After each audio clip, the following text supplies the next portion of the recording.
got my sights on you.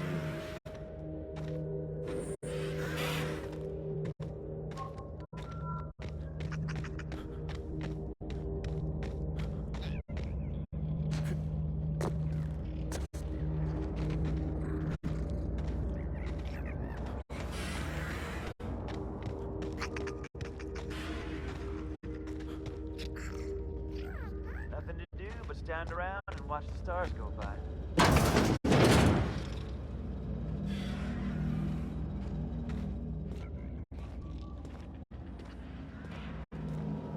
If the board comes after us, we'll be ready.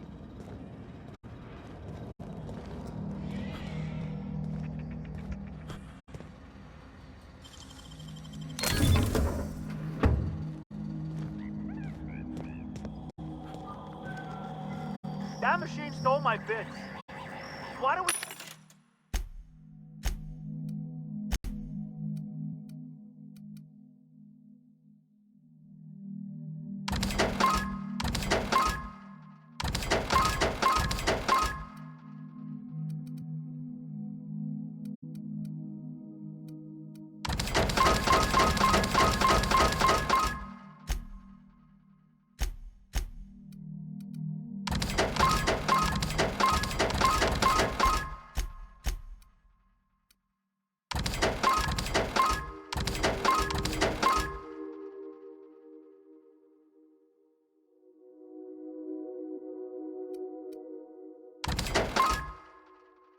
even have one of these?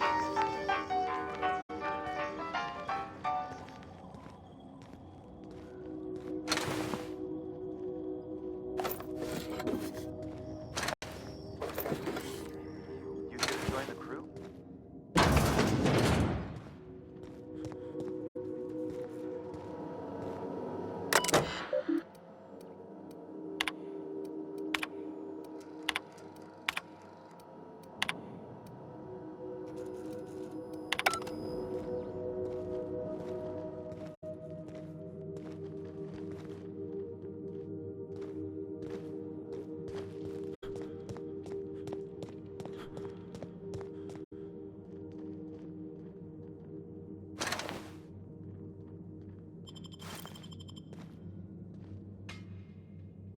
Well, hey there, Hullhead. Clawed your way out of the groundbreaker at long last? Uh-huh. Oh, sorry, were you expecting me to say something? Maybe a long time no see, or a you've aged, old man?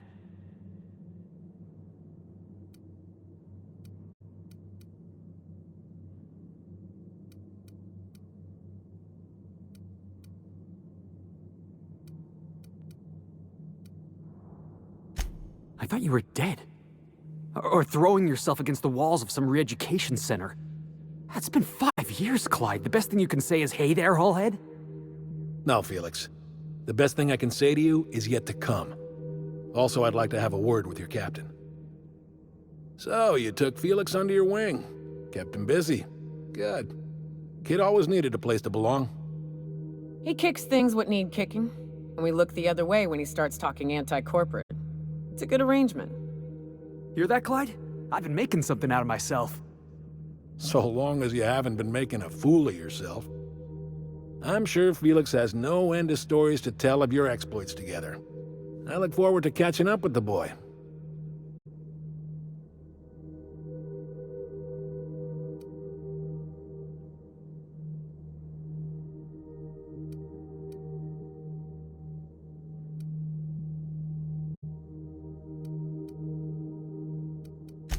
I imagine he has. I was a mentor to the boy during his formative years. You might say I have an elder brotherly interest in his development. Oh, would have been nice to know that sometime in the last, hang on, doing some math? Half a decade? I'm working on something. Something big. Something the likes of which Halcyon has never seen. And I want Felix to be a part of my initiative. I'm fulfilling a promise I made to the boy, that one day, he and I would change the colony together. That day has finally arrived. Easy there, Clyde. No one said nothing about throwing in with you. In case you didn't notice, I'm pretty happy where I am. I'm not asking you to walk away from your captain, Felix. But neither should you allow yourself to be controlled by fear. Change is not to be feared. I brought you here because I want to know where Felix's loyalties lie. When the day of our revolution comes, I want to know that I can rely on him.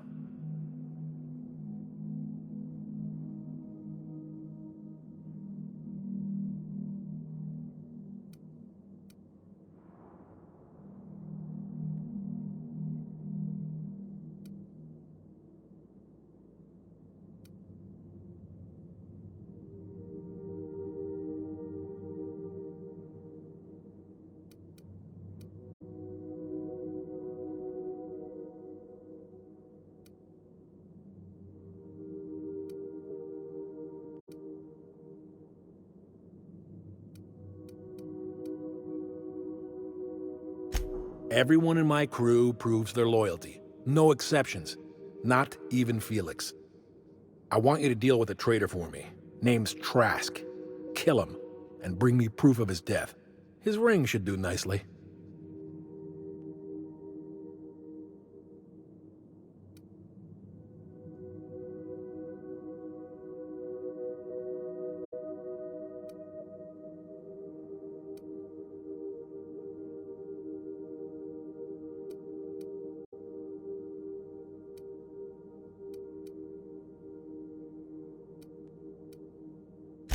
Ratted us out to the board. He's been an informant. Has been for years. When he realized I was onto him, he and his little cadre mutinied. Killed 5 of my own and tucked tail. I don't know where he's hiding, but his wife might. Rosanna. Lives on the Groundbreaker last I checked. Rosanna knows my crew by name and face, but you're a stranger to her. She'll talk to you.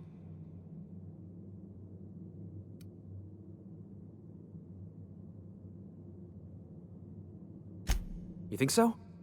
Maybe we should have a word with Trask. Get his side of the story first. You'd be wasting your breath bandying words with that traitor. But if it makes you feel better, by all means. Remember, I want proof. Bring me his ring. I don't care if the hand's still attached. Here, my token. Think of this as my personal signature. Anyone who knows me by my works will know me by this token.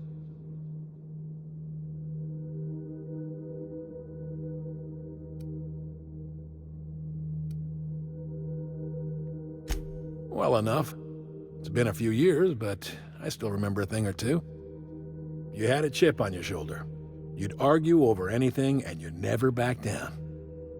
What do you mean, had? And for the record, you never could admit when you lost an argument. You see what I had to deal with? Let's hear it. A revolution is the work of a lifetime, Captain. I've spent my life preparing for the day of Halcyon's reckoning. Everything you see around you is the result of that preparation. A base of operations, loyal soldiers, freedom from the board's oversight.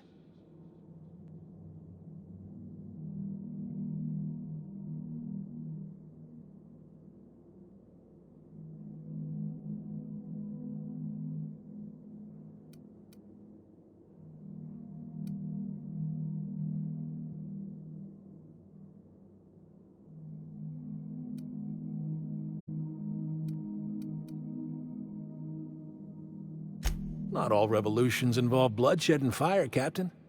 The purest act of rebellion is to live according to one's own means, independent of any masters. One day, when the board is weak and Halcyon vulnerable, we may claim a piece of this system for ourselves. Until then, we bide our time.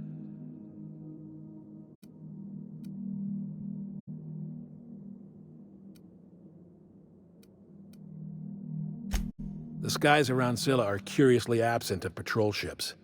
It's almost as if the board's sphere of influence is shrinking. Besides, our facility is well armed and located on defensible terrain.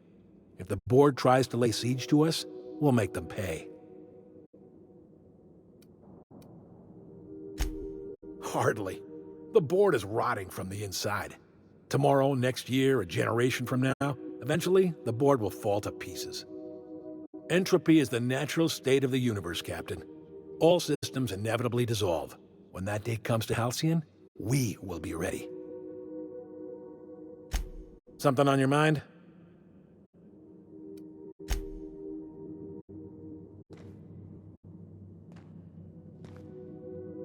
Clyde's got a crew of his own, huh? Did you want to ask me something?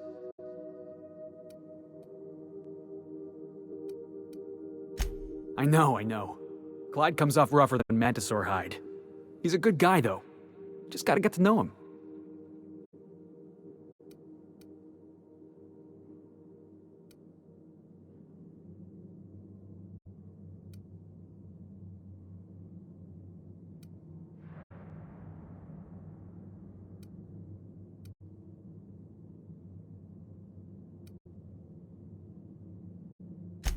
Yeah, I'm still not over that. You'd think a grown man would know how to let go of his past. But I guess I'm just not there yet.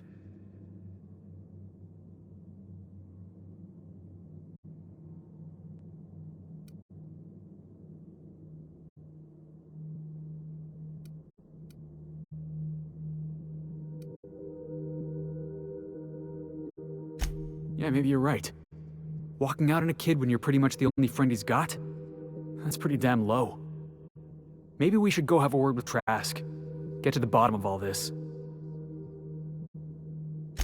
Yeah, boss?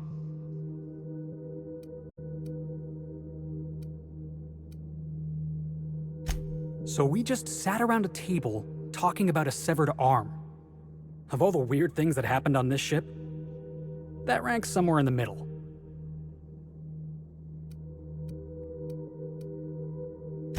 You ever watch The Masked Marketeer?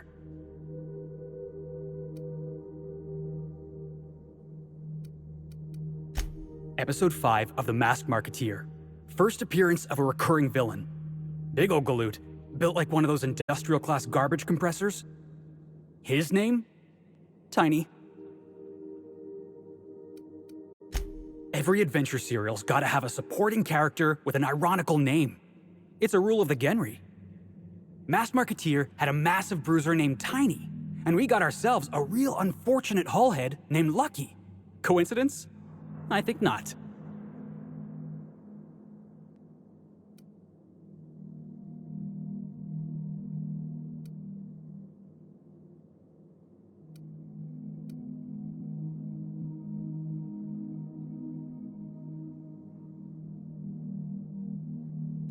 We're freelancers. We take any job we can get.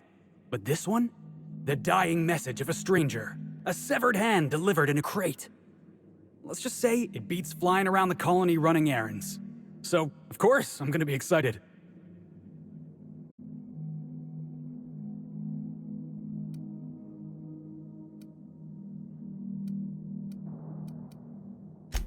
You're a master of understatement, boss. Yeah, boss?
Destination reached. The Groundbreaker.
This is Halcyon News.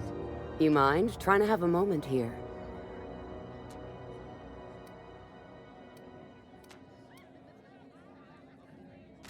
Rufus and I are no longer on speaking terms. I don't know where he is, and if I did, I wouldn't tell you.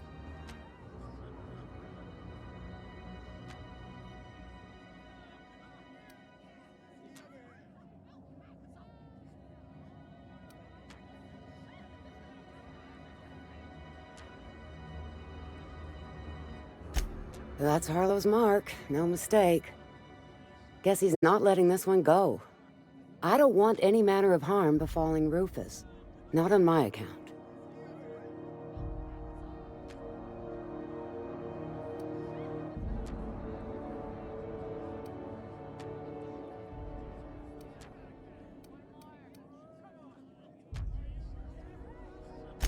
Yeah, well, you got reason to mistrust Harlow. He's a surly git, but he's devious. Rufus is hiding out in Emerald Vale. Got a few friends with him. That's as much as I know. Please, just make it quick.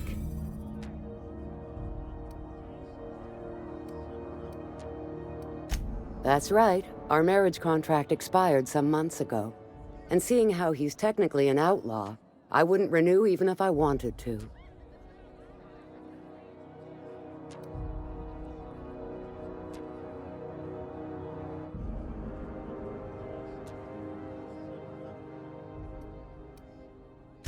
Only that Rufus is in a bad way. He came to see me a little ways back. Said he had to go into hiding. Never asked why. He was here to collect his personals, complain about Harlow to me, and say goodbye. In that order.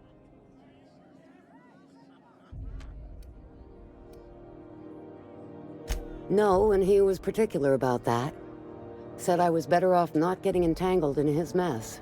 Little late for that, says I.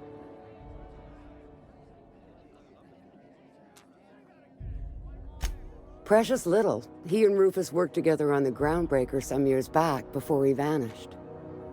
A few years later, Rufus gets a message from an old friend. Something about starting a revolution, something about getting rich. Abandoned his work and ran off that very day. So Clyde sent Trask the same message he sent me. What's the problem? Word of advice, kid? Anybody carrying on about a revolution just wants to sell you something. I don't know Harlow. Never so much as bandied a word with the fellow. You're better off having this discussion with Rufus. Appreciate it. No offense meant, just been a long day is all.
now in orbit above Edgewater, Captain.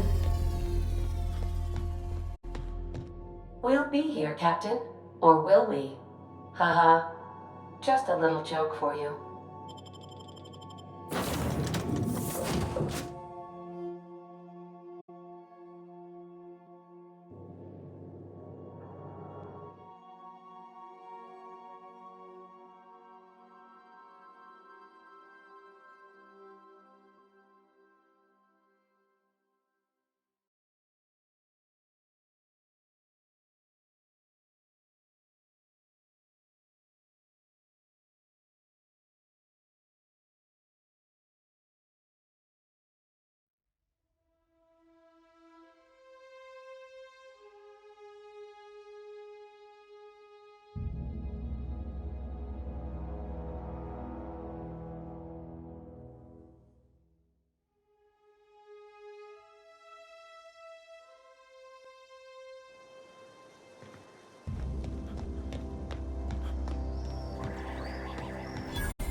You think corporate's ever gonna visit? If you're falling sick, I don't want you near me.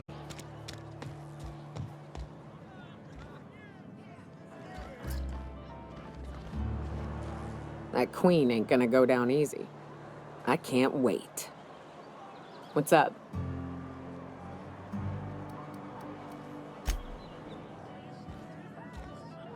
You tried the best, now try the rest. Spacer's choice.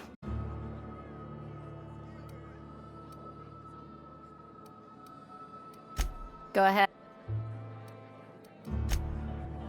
Plague got you. Coming right up.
had to hurt. Damn, but we're good. Let's take him down! Get up!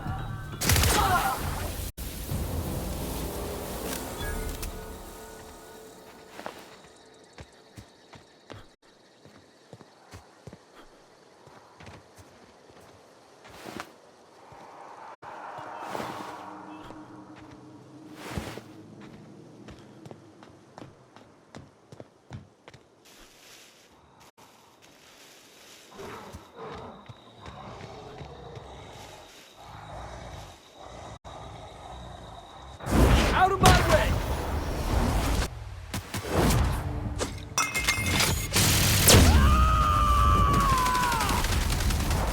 To shreds, you say?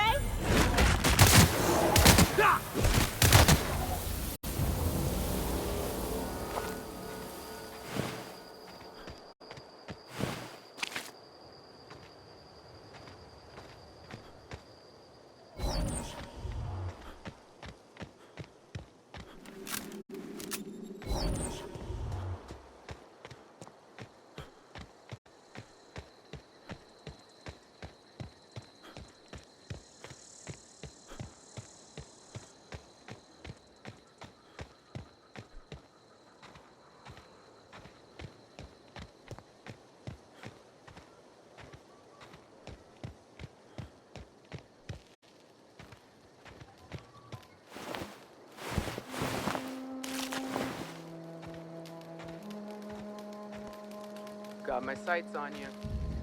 Got my sights on you. Don't give me any trouble, okay? Don't give me any trouble, okay?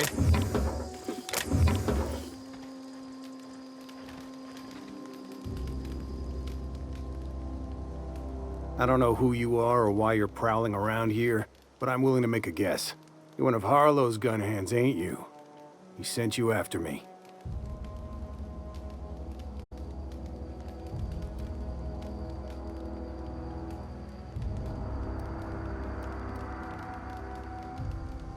Yeah, of course he did. Thing is, you and I are at an impasse. Harlow wants me dead, and I've got no intention of dying.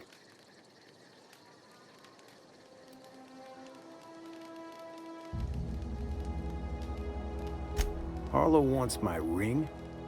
Don't get me wrong, I'm not complaining. A ring's a lot easier to lose than a hand. How do I know that I can trust you?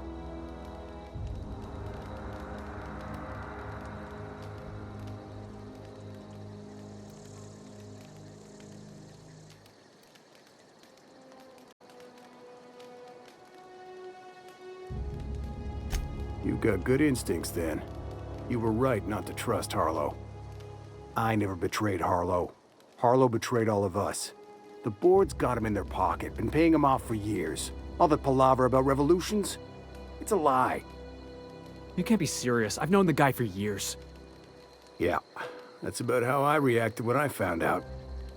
That's the whole truth. Harlow's just another board asset. A two-bit mercenary wearing a dissident's clothes.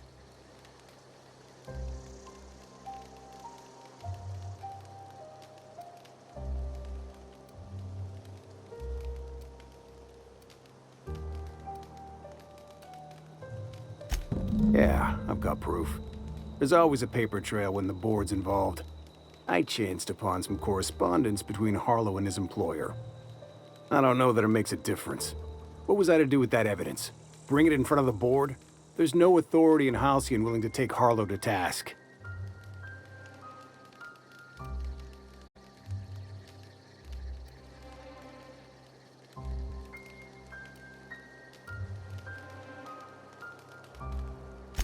Huh. You ain't like other board agents I heard about. You got a functioning spine. You want to confront Harlow yourself? Be my guest. I hid my papers before Harlow chased me out. Back in the middle of the base, there's an old vent in a utility corridor. I stashed my evidence in that vent.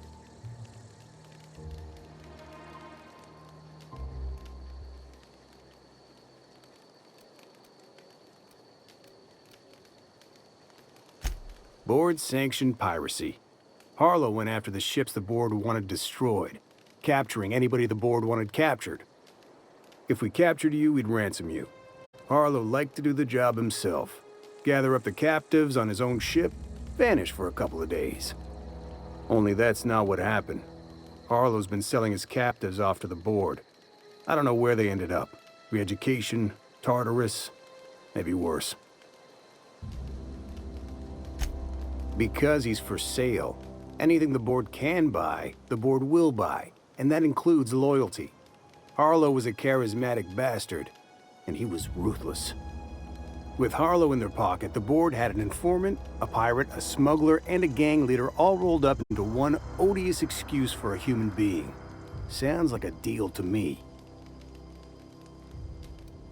Take it you've made up your mind.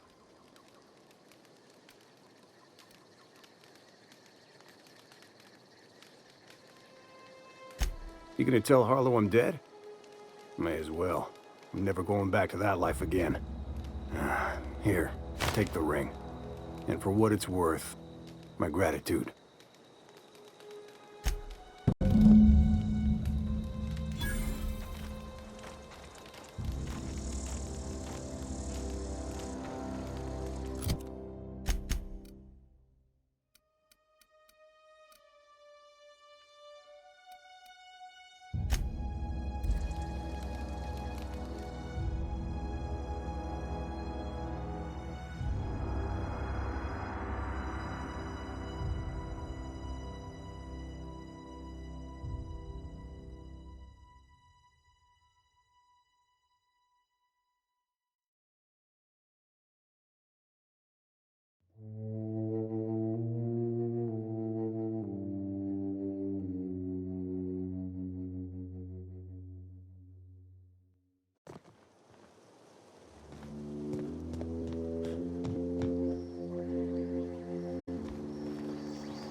Destination reached. Scylla.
I'll lock up behind you.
What's the word?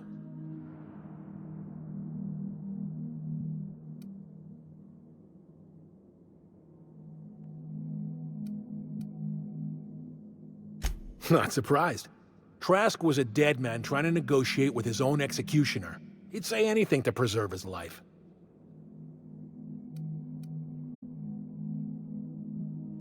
That's a damning accusation.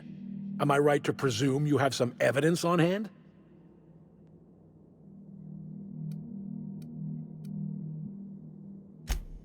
Those papers don't prove a thing. We've all done business with the board. They own the whole damn colony. Trask put you up to this. That miserable wretch. He's trying to undermine everything I stand for.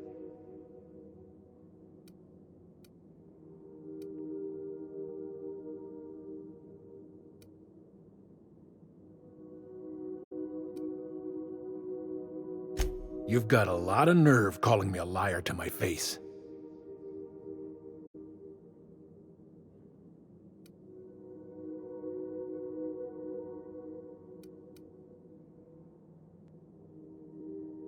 How should I know? What the hell do I care? Trask was a traitor. I didn't ask you to understand his motives. I asked you to cross him off. Clyde, look me in the eye and tell me it's not true. Tell me, and I'll believe you. Don't talk to me like I'm some common criminal, Felix. You're the one on trial, not me. I don't know what kind of poison that snake dripped in your ear, but as far as I'm concerned, you've been compromised. Incoming! My time to shine!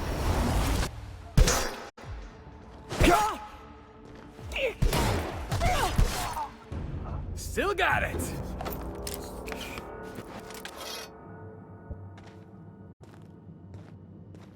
What the? This one's mine. Here we go! Score one for Felix.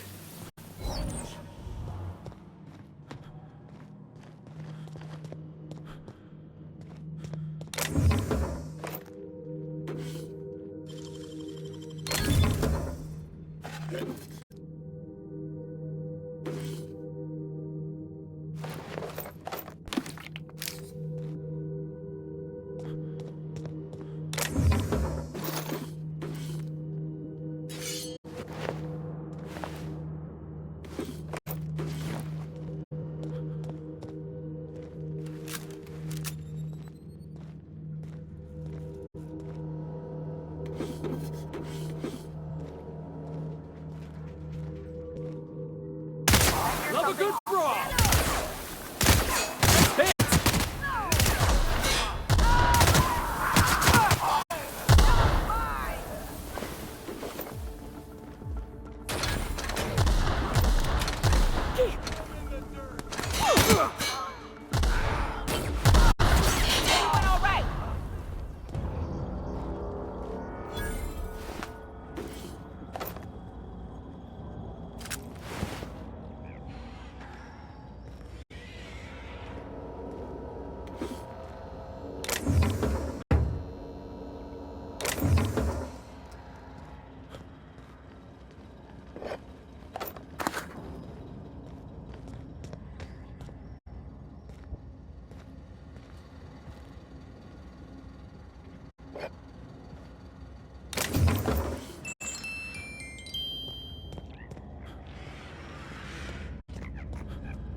One down.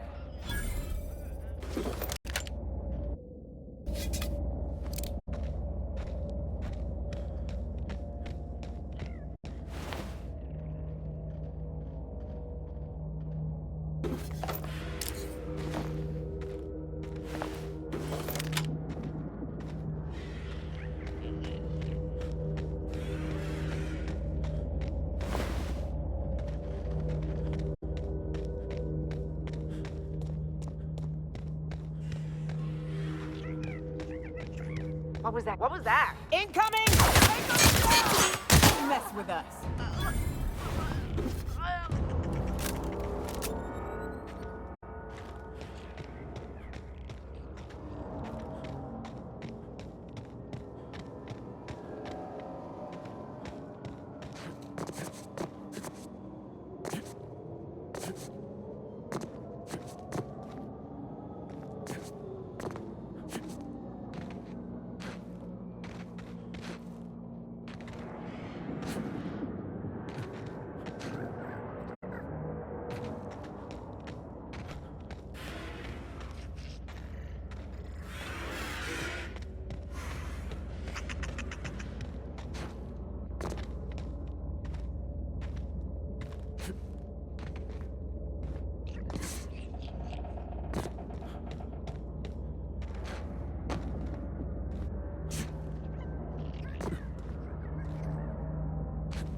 This is definitely not how I imagined it'd end.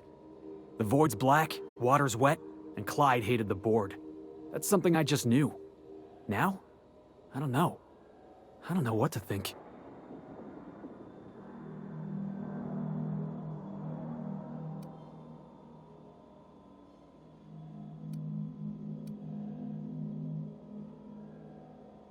No. I guess you really don't.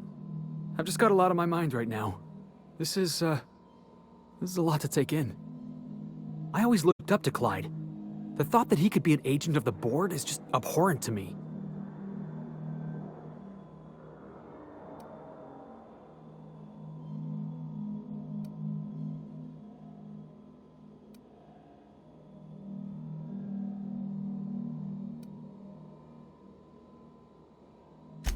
I just hope I never turn out like that. Selling my soul for a fistful of bits.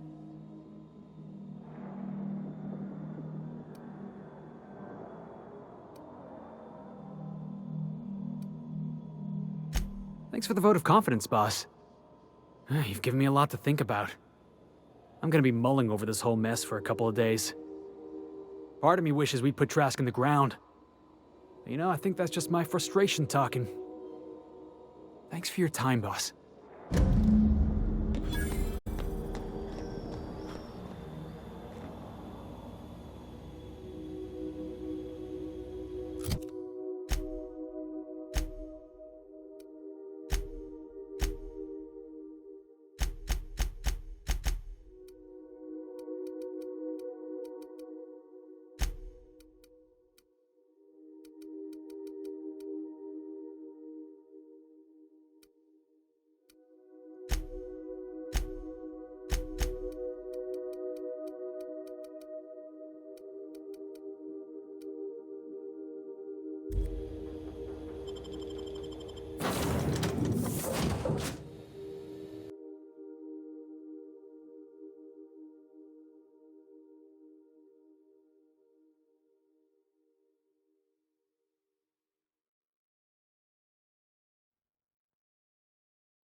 We are now in orbit above Edgewater.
Heard what you did to Harlow.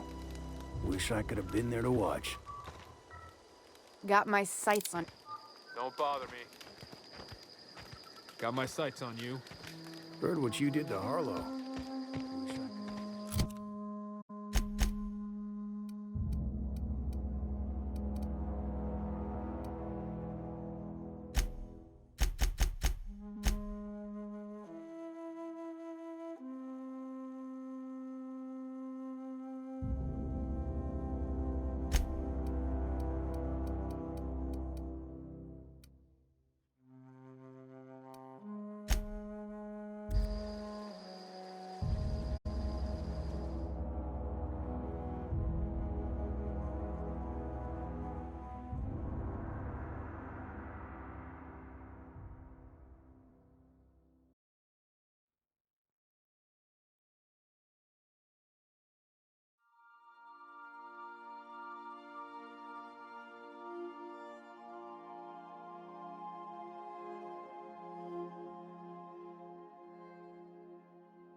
Destination reached. Scylla.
Hold on, Captain!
Hard to imagine leaving something as expensive as a terraformer lying around.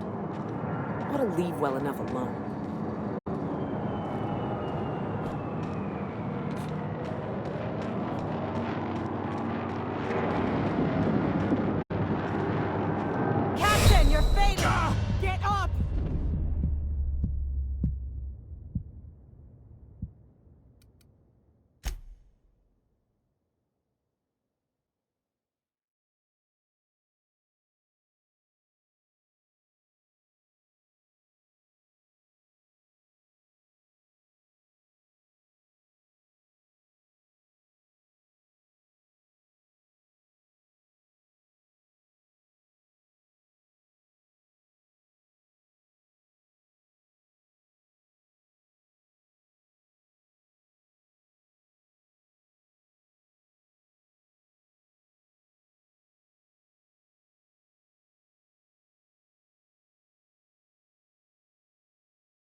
Will do, Captain.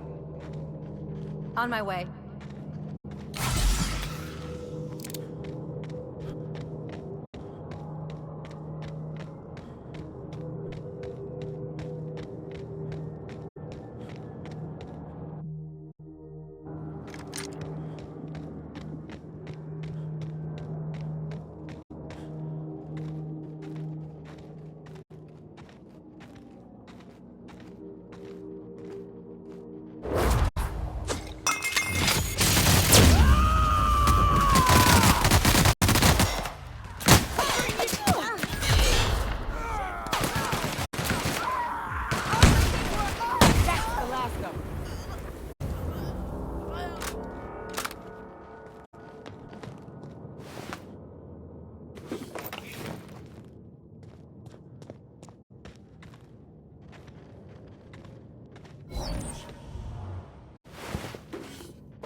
To shreds, you say? My kind of action. Not bad, huh?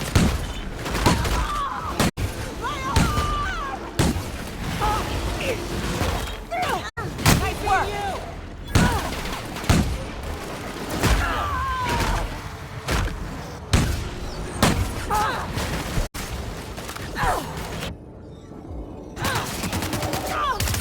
I got another fight me.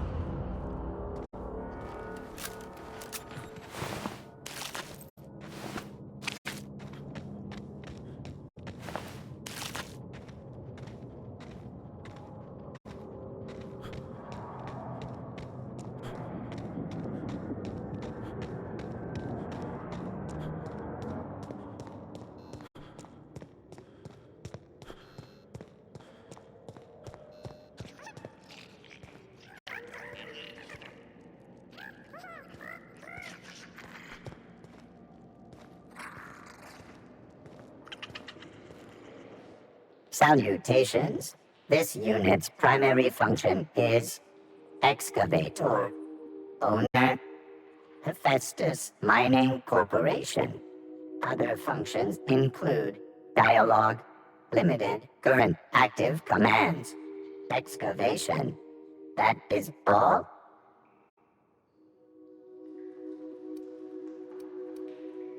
This unit is removing rock matter in search of minerals, metals, and other forms of matter designated valuable. Brevity identified. Affirmative. This unit could discuss excavation at greater length, but does not wish to strain its daily charge. Thank you for your consumer loyalty, Junior Excavator. This unit will store this exchange in its memory banks. Always. Greetings, Junior Excavator.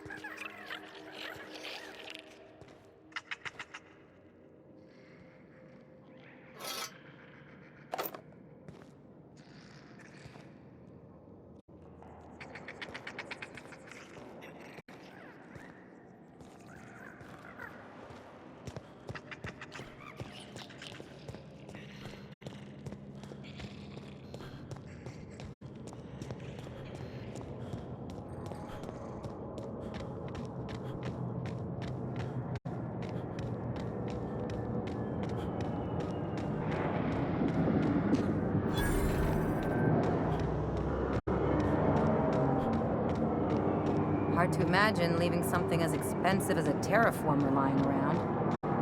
Ought to leave well enough alone.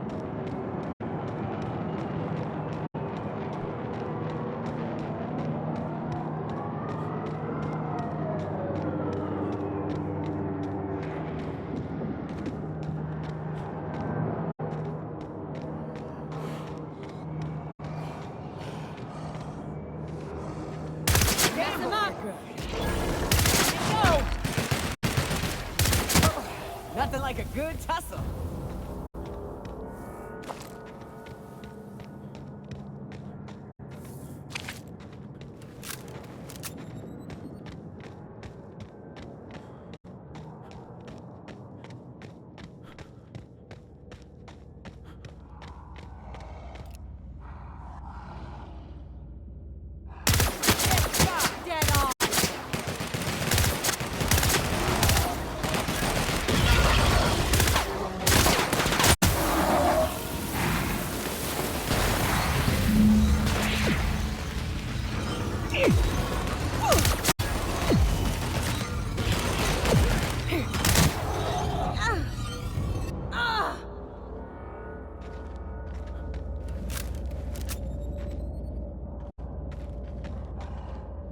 What's up?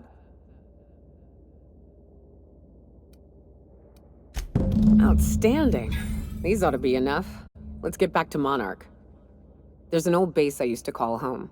I can get us in the door, but we'll have to shoot our way through the Queen's brood to get to the center. We'll set the bait there. Password to the door is Charon.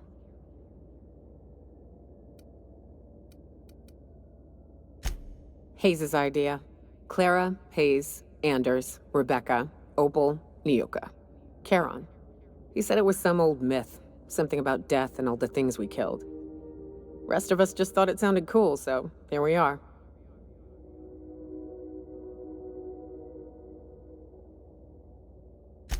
It's an old cave system we tried to turn into an encampment.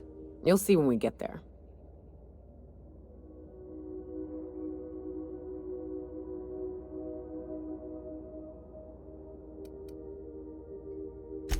Fucking right we are.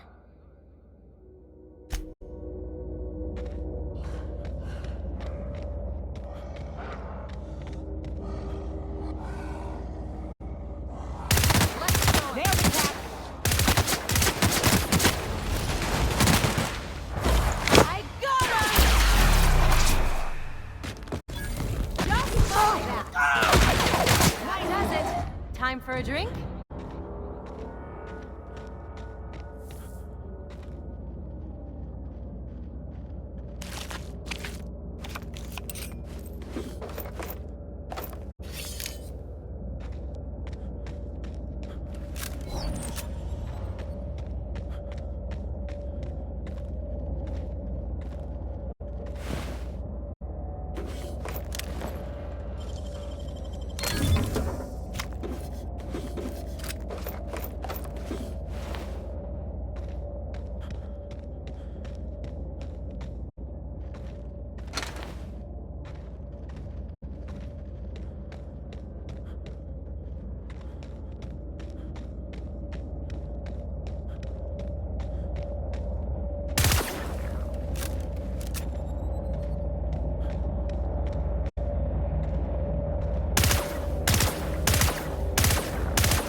Do that. Ain't happening. I'm going. Can't do that. Sorry, can't do that. Heading back.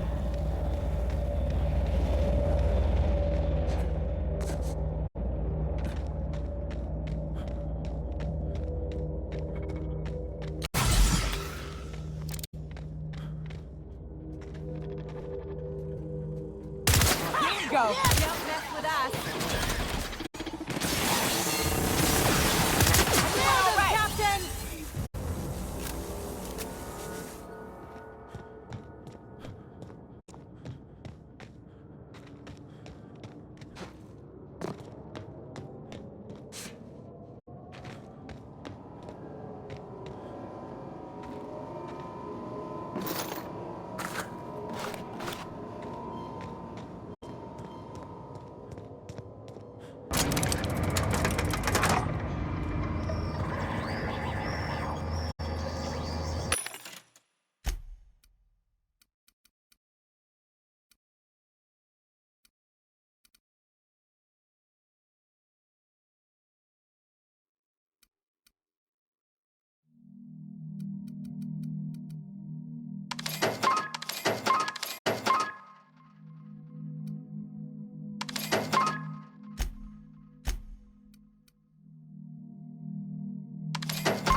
Miss Nyoka's so capable, you hardly notice how sad she looks. It's a shame about what happened to that lucky fella. Maybe finishing what he started will help put his spirit to rest.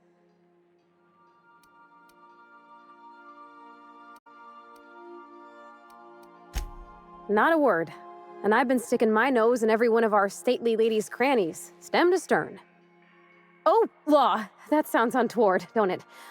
That ain't what I meant. Point is, Captain, Mr. Hawthorne left all kinds of scribblings behind panels and under consoles, but ain't a lick of it mentioned Mr. Lucky. So whatever they got up to in the past must have been really extra secret. And lots of fun.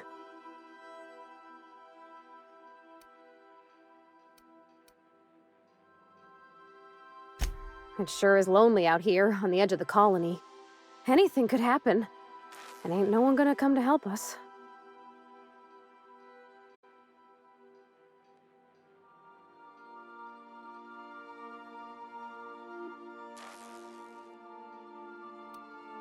Alrighty.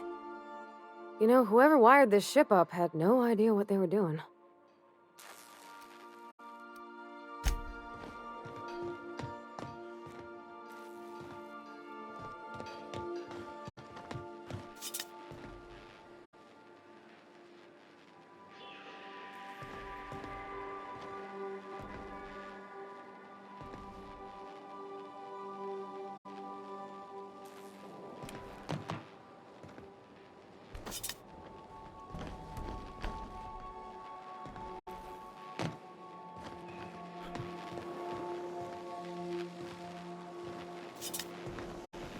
Hey, Max.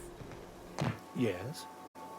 You really think we all have a purpose? That everything happens for a reason? I used to think that, but not anymore. Then, wait, why do you sound so calm? Aren't you getting annoyed? Not in the least. But I do apologize, Dr. Finhill. It sounds like I have annoyed you. Fine, be that way.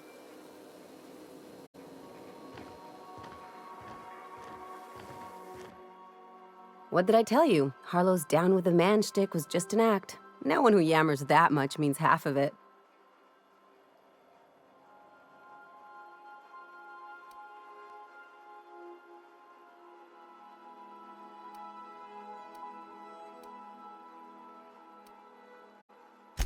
Obviously not. And better for Felix to know that now rather than become the next Trask.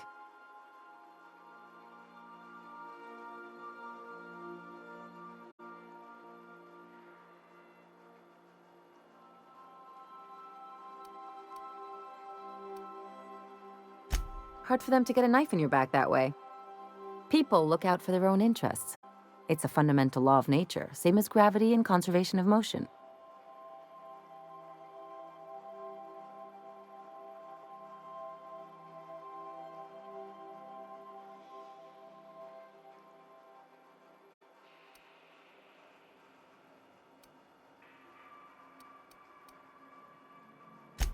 Sure I can.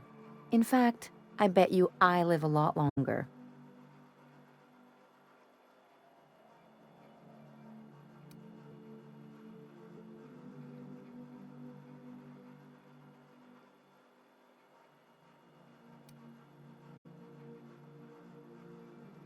Well, let me know how that works out for you. Anyway, you really expect me to believe you're working for the board out of some high-minded idealism?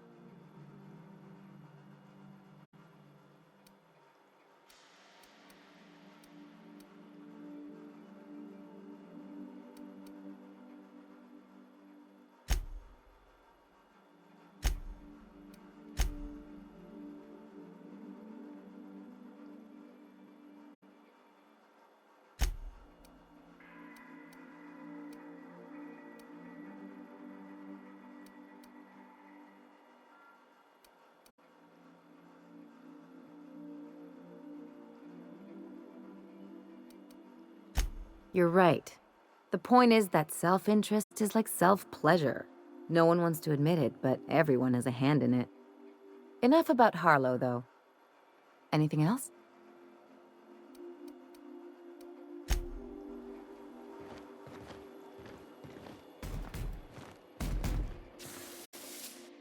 Every SAM unit comes lean, mean, and...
Welcome back.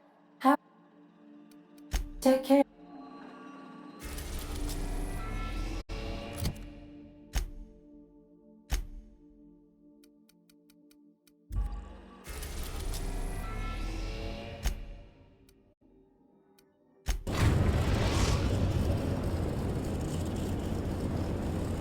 We're now in orbit above Stellar Bay, Captain.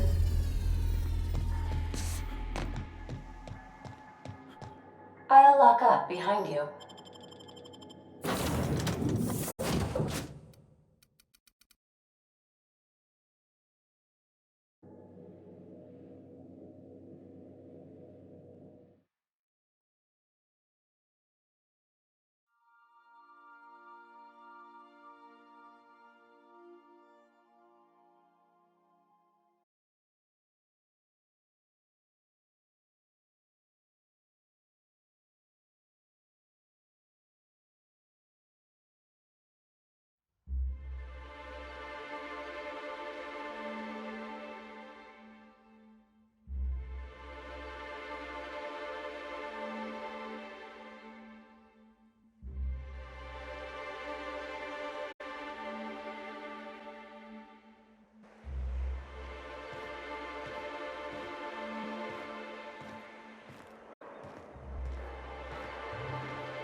You think maybe you could get some of your friends to land?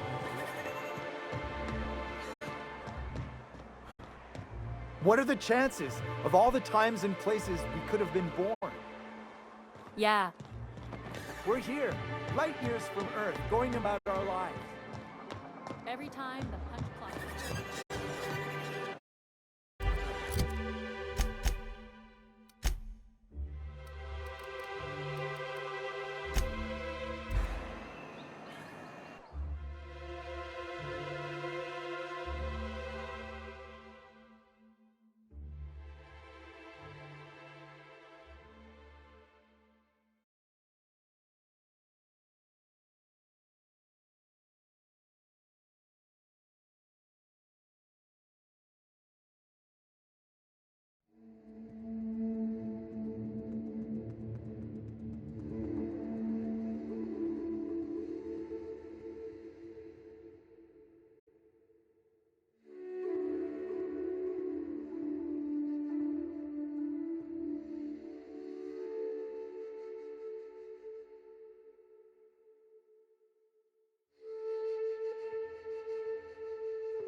Forcing him off!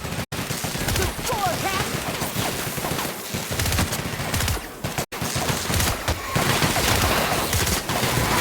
Keep this up and I won't have any new battle scars.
Whew, here we go. I haven't set foot in here since... Well, I'm ready. Yeah.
Anyone else? I am a soul! Here we go!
Well, this is the spot. You know, I thought I'd be angry. I thought I'd storm in here in a rage and exterminate all these bugs and everything would be all right in the end. But I ain't. I'm mostly just empty. A little sad, maybe. The first night Hayes and I spent in here, we knew it was home. It's safe. It's got a nice chill to it. But mostly, it doesn't stink of sulfur.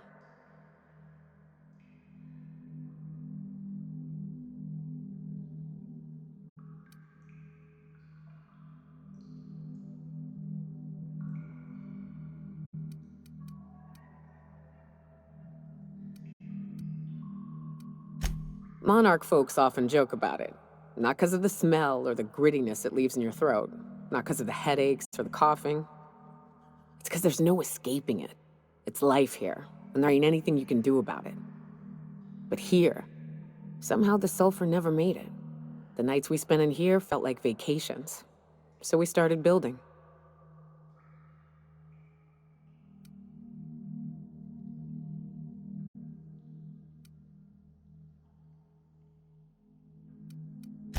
We hauled in steel, hired sublight folk to help. That's how we met Anders and Opal. They stuck around after our contract was up. Opal liked camping. Anders liked chasing her tail. 4 of us for a while, scraping together what bits we could to build our home. Then came Rebecca, a sawbones out of the Cascadia survivors, who took a kindness to Hayes. And Clara, her little sister. I'll admit I wasn't keen on taking her on at first, but for a teenager, she was surprisingly capable.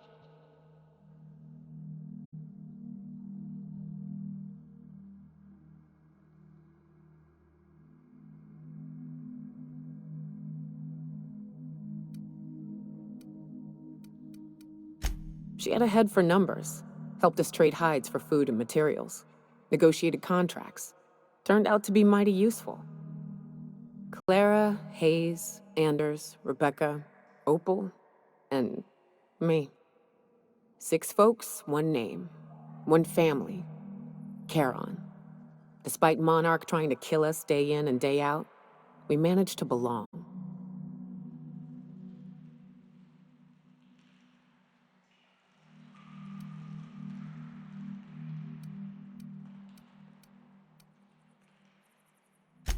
Me too, Captain. But I'm starting to think that maybe I found another. Now let's get to shooting before I get all sentimental. Here they come.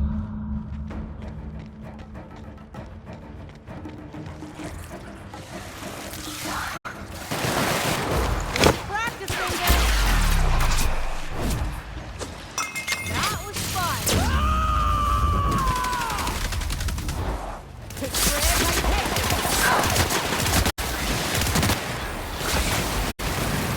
Down they go.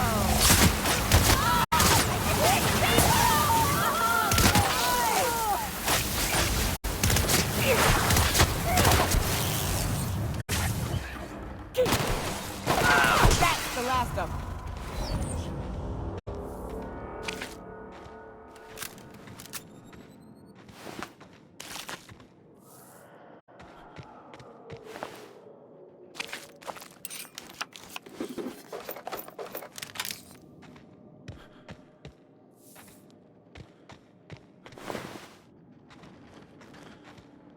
I wish these were more auspicious circumstances, but at least we're all here.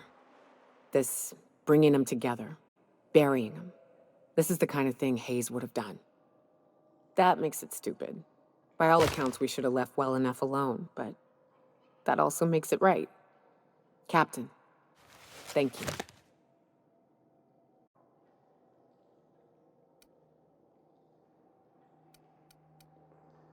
You mind if we rest a spell before we head out? I'd like to bury Opal and Clara proper before I lay everyone's medallions to rest.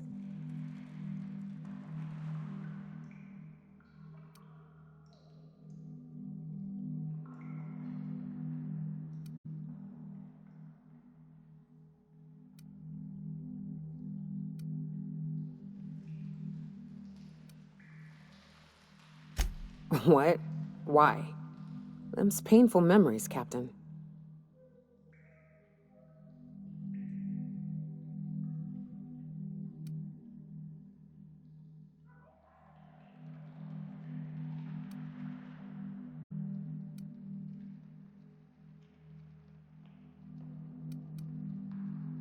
Huh. That ain't a bad point. All right, Captain. Thanks.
You know, I'd been assuming this entire stay on your ship thing isn't a permanent arrangement. Part of my contract? That said, you ain't been eaten or shot to death yet. Says a lot about the stability of your future. And to be honest, I'm about sick of sleeping on bar stools. So how's about this? You keep letting me stay on that ship of yours, and I'll keep shooting at the things you point at.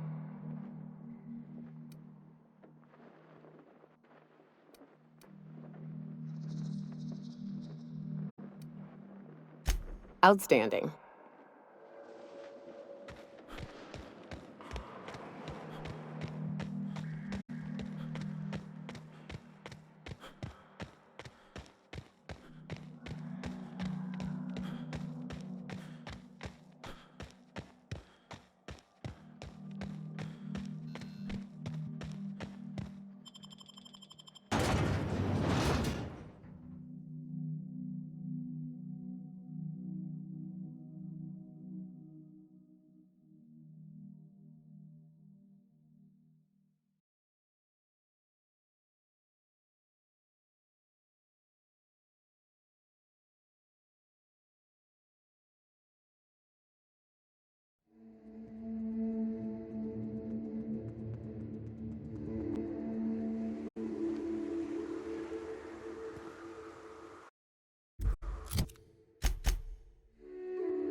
You grew up in Byzantium, right?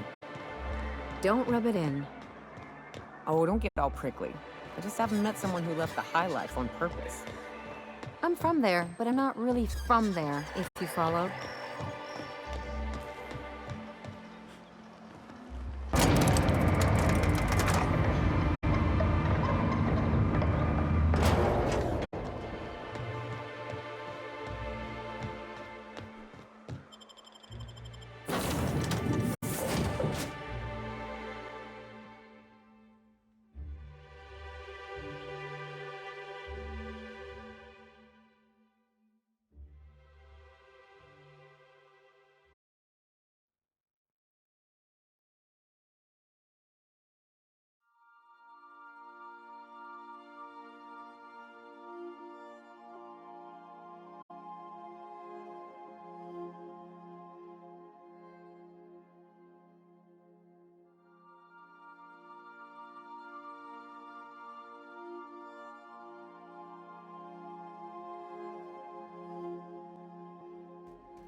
Something busted, Captain?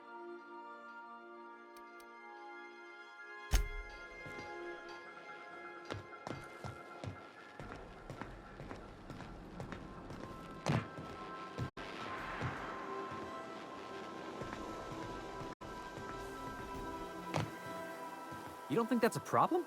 Whole ship's running on a computer's fancy. That'll make you nervous, Preacher? No, Felix. The concept of a ship computer does not make me nervous. Are you scared of Ada? I ain't scared of Ada. Good. I'm glad we cleared that up. It's just, she's a computer, Max. What happens when her equations tell her to cut off her oxygen? Or blast us all into space? Felix, Ada is not sentient. She can't act out of a sense of malice. Where do you get these ideas? I was watching True Stories of Mechanical Murderers last night. Felix, I find your purity refreshing.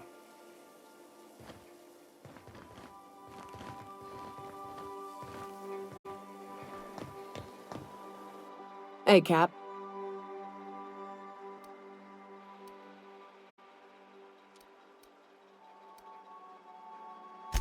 Sure.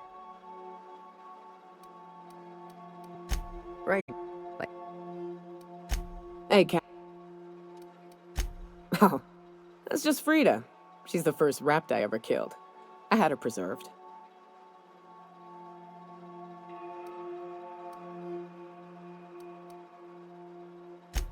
It had been when I was a kid, so something on the order of 20 years.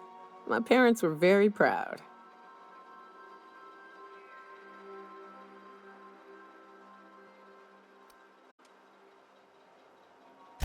Me too, to be honest. I'd have thought she'd have started rotting years ago. Counting my blessings.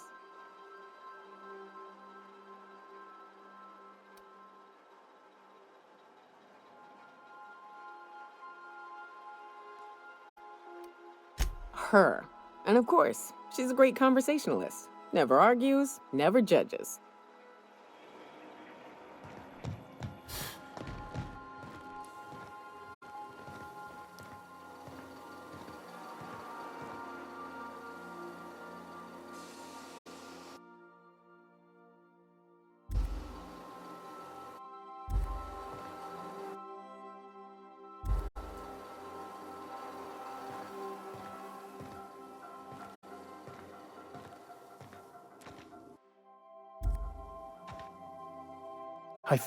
Something... Perhaps it's just my judicious nature, but I think we should be careful if we're following up on this lucky fellow's message.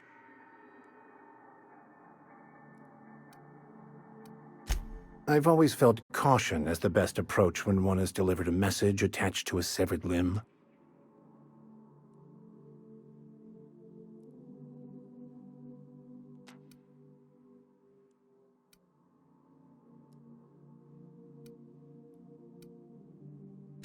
He sounded lost, perhaps slightly untethered from reality. A feeling I know all too well. It doesn't strike me as a setup, but I still advise caution.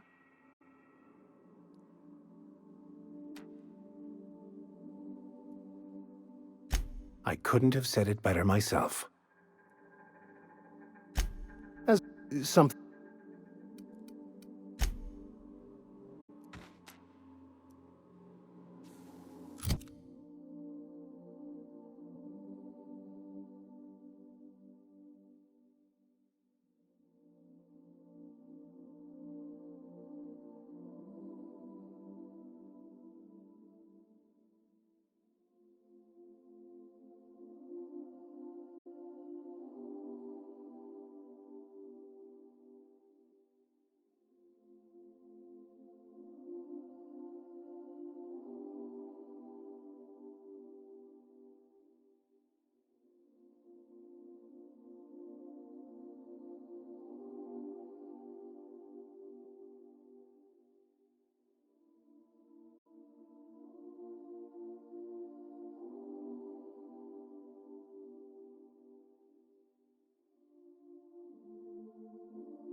Welcome back. Certain. What would you like? Why are obtuse angles so depressed? As you... Goodbye.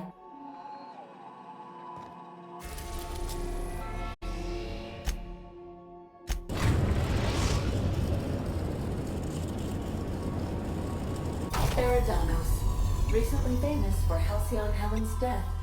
How exciting.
Oh, Captain, it's beautiful up here.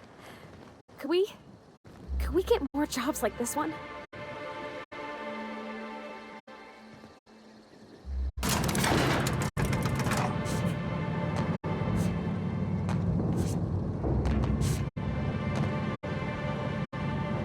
Hello there. Hope your atmospheric entry wasn't too troublesome. As a guest of honor, you deserve the best in comfort. Sublight Salvage and Shipping Underground, or Slug, as we like to call ourselves, is delighted to welcome you to Eridanos. I'm the Grand Colonial Head Bellhop. I'm here to grab your bags and direct you, the inspector, to the Grand Ballroom, which was the scene of the crime.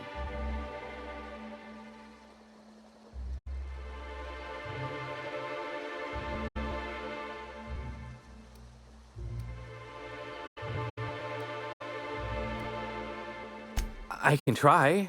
I was the one who found Helen's body in the Grand Ballroom. Corpse wasn't in the best shape. Aside from that, I don't know a whole lot. Helen was supposed to host the unveiling for Rizzo's newest product, Spectrum Brown. Until you catch the killer, the unveiling's been indefinitely postponed.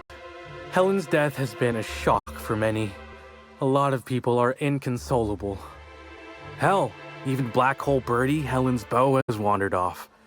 Some folks think he had something to do with the murder, but I don't believe it. I still don't understand why anyone would have it in for Ms. Helen. We should ask if they're comping the minibar.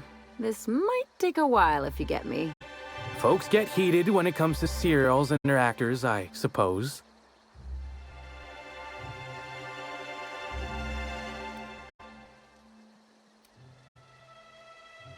Not particularly.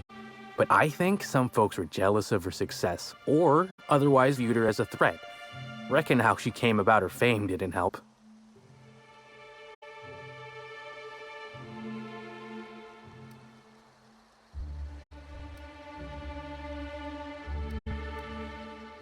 Why, she was a natural. People fell in love with her. She managed to wrangle up a following all on her own. She ended up about as famous and high-runged as your average VP, which rubbed a lot of Byzantines the wrong way. Actors ain't supposed to get preferential treatment. Let's see here. Oh, I already spoke briefly about the Spectrum unveiling, or lack thereof. It's still an awful shame. A lot of folks looking forward to that.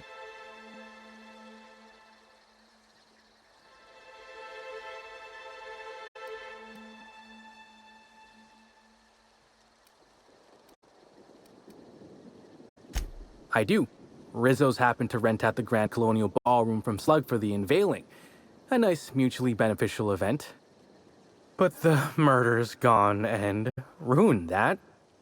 Along with 9 out of 10 of my favorite cereals. Anyway, I think I've held you up long enough. Once you're ready, head down to the lobby. The ballroom is just behind the elevators. Meanwhile, I'll grab your bags.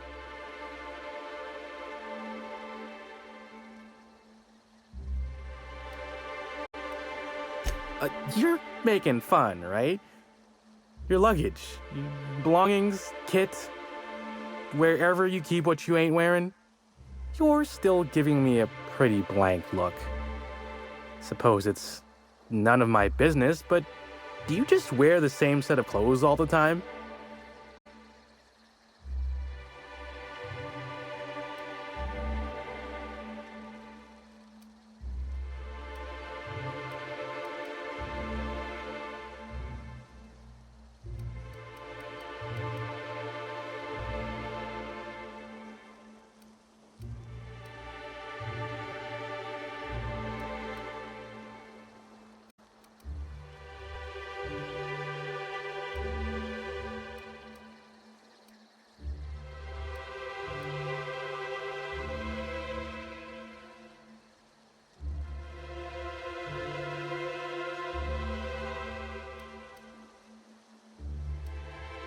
See, you say that, but I still ain't seen no bags. Know what? Never mind, it's not my business. Anyhow, I'll look for you in the Grand Ballroom later. Hope you can unravel this mystery, Inspector.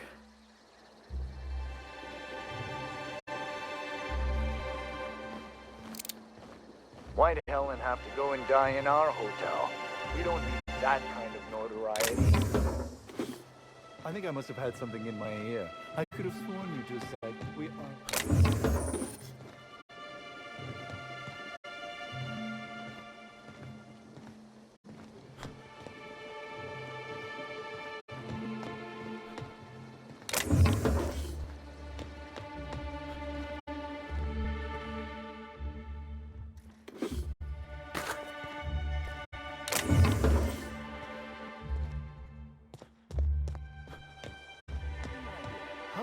hits I've spent at the Grand Colonial is my patronage.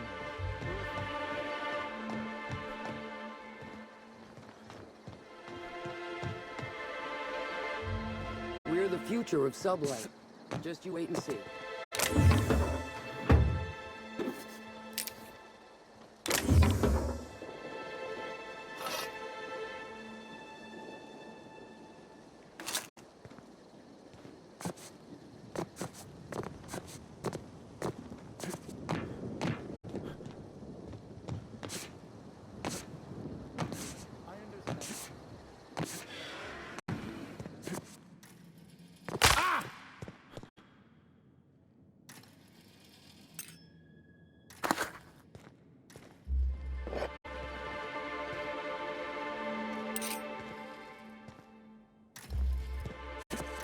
Greetings, Inspector. No need to check in here. Your paperwork has all been processed. You should be able to find the Colonial right ahead.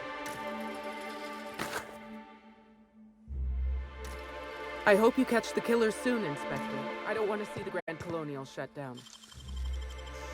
You trying to get us all in What do you think you're doing?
Oh my stars.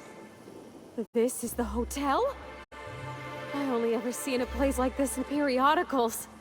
Or that one episode of Agent Con. A CCN 76 milk chocolate bar with caramel and pea-free nuts in it. It's time for a KYO. Mr. Kincannon really knows how to run a hotel. Bertie Holcomb is likely beside himself in grief. So famous as Halcyon Helen could meet a fate like this. It really is a terrible shame. I absolutely adored her cereal.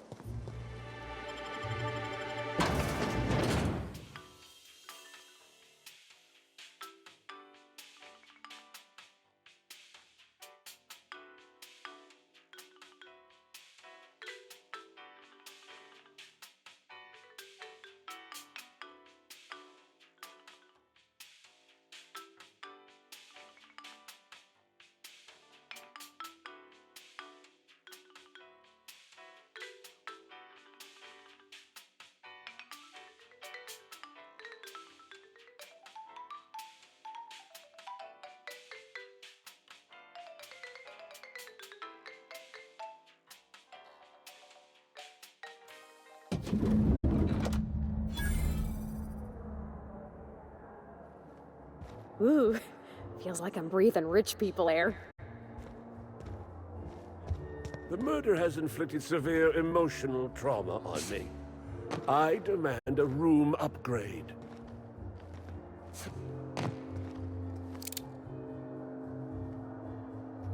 Okay.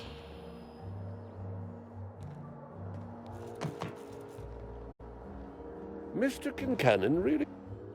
I'm sorry, sir, but while the hotel is an active crime scene, I regret to inform you that all new bookings, room upgrades, room downgrades, and in-room massages are suspect. Oh, you're the special inspector. Mr. Kincannon warned me you'd be checking in soon.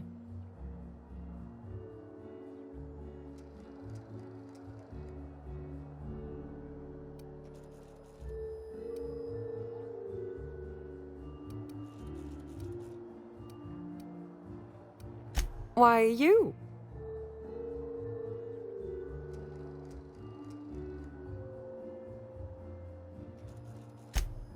Oh, Mr. Kincannon. He runs all sublet underground operations in the Eridanus Atmospheric Complex, including the Grand Colonial Hotel. But he keeps his office down in the warehouse district, near the docks. If you should require to meet with him in person, you're most likely to find him there. While you're here, Inspector, could I set you up with a room?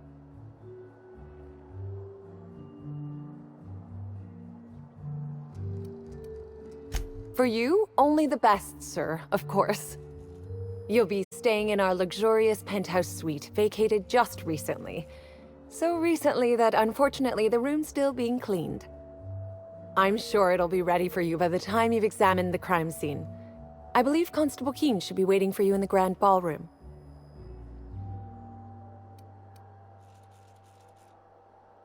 Oh, the ballroom's right behind the tower elevators. Swing a left or a right, then cut through the crowd of spectators. You can't miss it.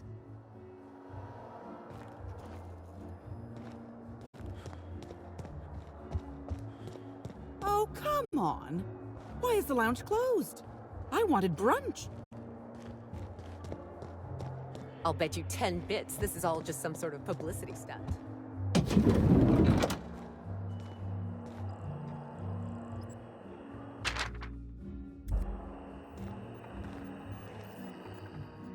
Why, hello there! Goodness, I always enjoy seeing guests, but it's been so long since I've chatted face to face that I about hopped out of my skin at the sight of you. Excuse me, I should introduce myself, though you might know me already, just not by name. I'm Bellhop Sullivan. You've likely heard my dulcet tones through the elevator intercom.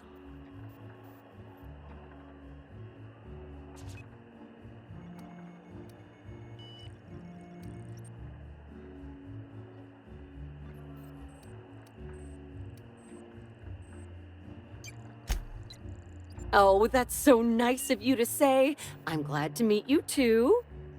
Now that our introductions are out of the way, do let me know if I can help you with anything.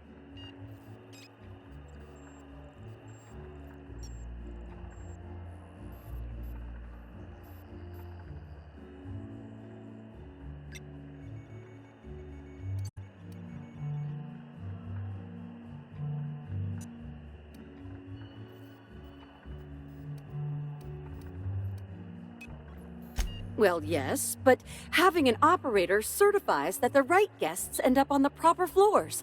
We wouldn't want tossball players rubbing shoulders with CEOs. It'd be anarchy. Plus, there's always the risk a guest chips a nail or loses a ring on a button. It's an extra effort, but the Grand Colonial prides itself on personalized service in all things. That and the elevator still works if I'm ever not around. I do take occasional breaks and sleep every so often.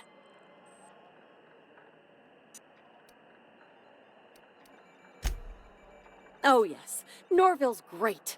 Always ready to help any and all guests who might need it. And so handsome, too.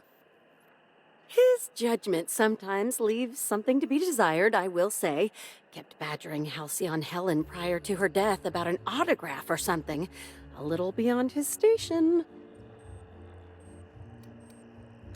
Unfortunately not. I was in the operator room for the elevator, as usual. The camera feed only allows me to see within the elevator, which always has many people coming through. For what it's worth, the murder was a right shame. I always enjoyed the serials starring Ms. Helen, though I did find them prone to repetitive plot structures. But I'm sure you've heard the rumor about what actually did her in. That marauders got into the hotel and management is covering it up so the guests don't run off? Well, not necessarily, but they're fairly prevalent on the other complexes. It wouldn't take much for them to find their way here. Slug claims they've got the problem under control, but I don't understand why they haven't simply gone and exterminated all of the marauders like the vermin they are. Oh, well, I'm just here to push buttons.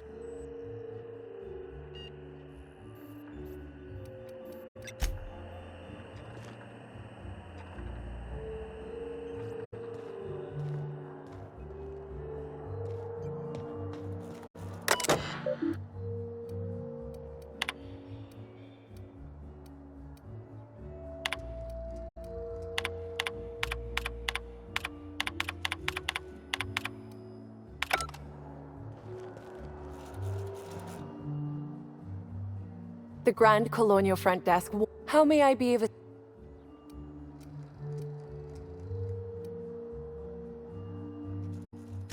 My apologies, Inspector, but that would be a severe violation of guest privacy.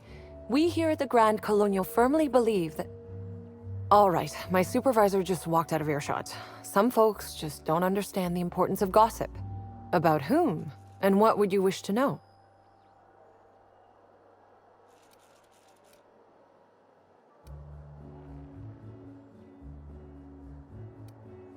You know, out of everyone here, I probably knew the least about Helen. I'm not much of an Aetherwave watcher myself. And Helen always had a crowd of admirers chasing her, you see, so she rarely stopped to chat. Friendly enough, surely, but always seemed untouchable. Emphasis on seemed.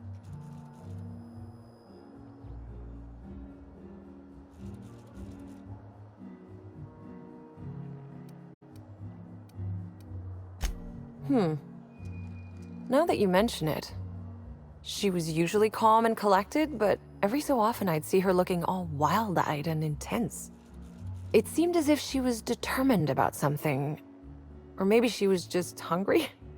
That woman ordered a lot of food. Maybe show business gives you a faster metabolism.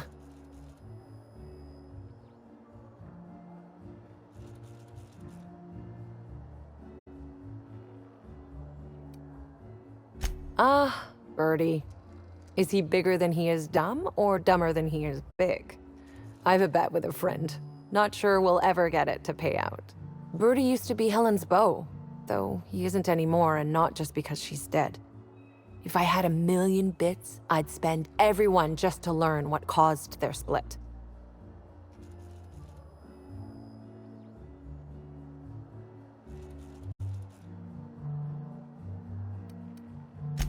If looks could kill, he'd have put her in the ground 10 times over. Man's clearly jealous of her success compared to his. See, I'd bet we're the only two people thinking about him in all of Eridanos. And I only am because you mentioned his name. If you leave woolly cow milk out, it turns to curds.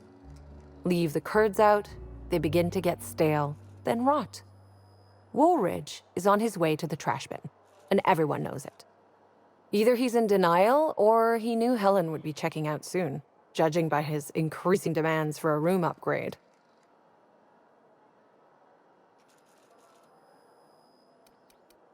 That's a shame, Inspector. What if I wanted to know a little about you?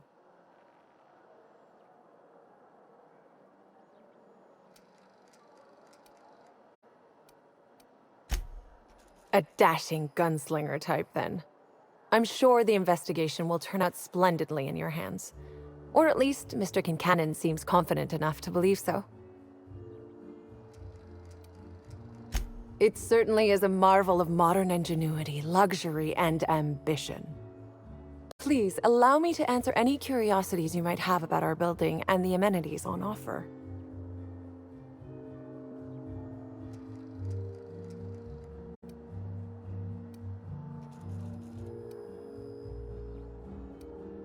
Who would be interested in a staff-only area? Most folks never ask about the sewers beneath Arizo's plant, either.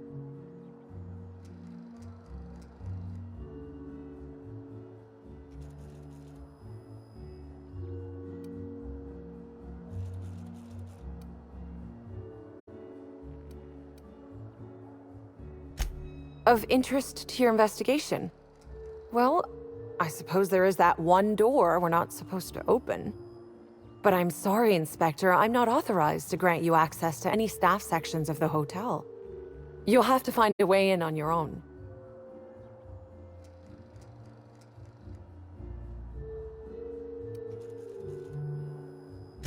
Most certainly. All the important folks can be found in the utmost parts of the hotel. You can hardly walk 3 feet without bumping into a tossball grate or a bored exec. Though maybe don't bump into them. Could be harmful to your health.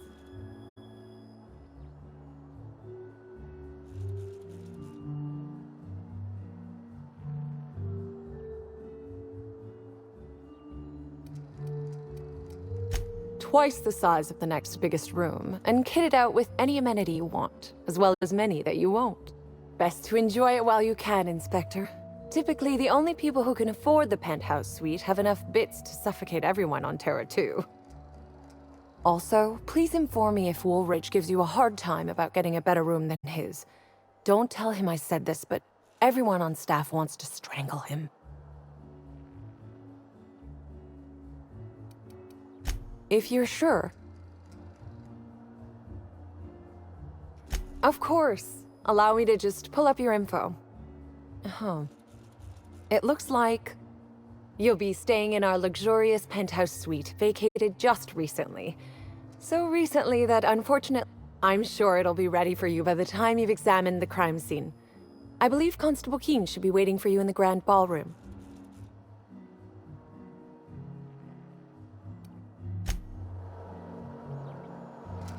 I see the adjutant sent her own freelancer to mourn Helen's death.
Welcome to the Grand Colonial. Please make yourself at home.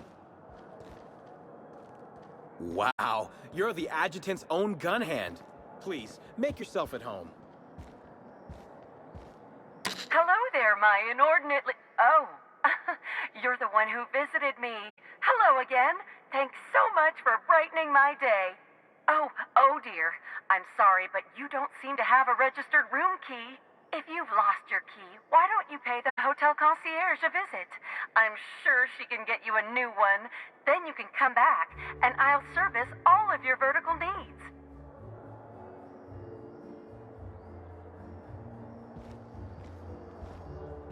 The crime scene's awaiting, Inspector. Can't believe something like this could happen in my hotel.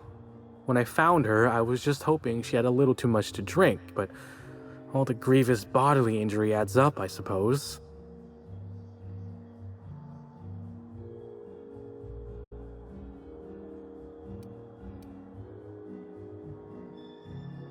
Hey, Byzantines and restraint aren't two words that often go together. Wouldn't be the first blood-soaked, unconscious partygoer I've come across. Anyway, I'm sure you've got questions.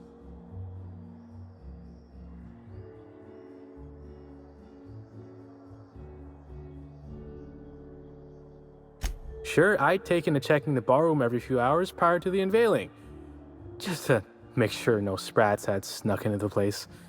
You understand. Found her right before I was set to head back to my room in the lower levels for my mandated 5-hour sleep period. Tell ya, thank the law for caffeinoid. Been too upset to get a wink of sleep since. And hey, now I can finally see smells.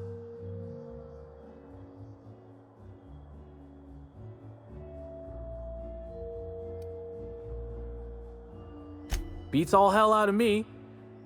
Maybe she was, practicing for the unveiling?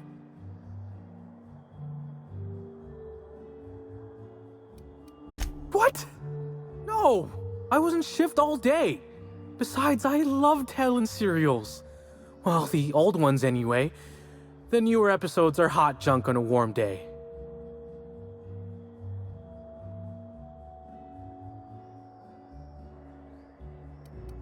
Sure.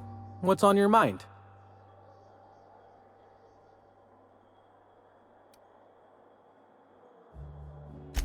course I did. I just told you I found the body. Oh, wait. You mean when she was still breathing? No, of course I didn't. Plus, it's untoward for an employee to speculate about the actions of a hotel guest. Not that I saw any hotel guests interacting with her.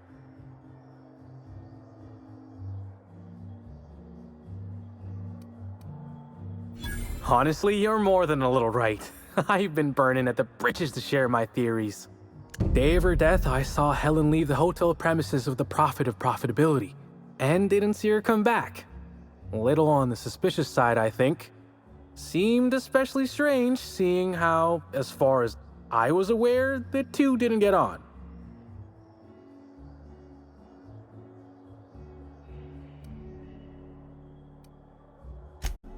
Yep. Gives seminars on increasing profit margins and the like. Can't say much else, seeing how I ain't in the gossip market. Or as I can recall, Helen dismissed the ladies' seminars in some kind of interview. Said her co-star used them, but she didn't. The top rungers are always ready to read between the lines of famous folks and seem to think the prophet was on her way out. Woman lost a ton of bits and is set to lose more. I hope all that helped. I'd like to be as useful as I can in the investigation. I just didn't want to steer anyone the wrong way.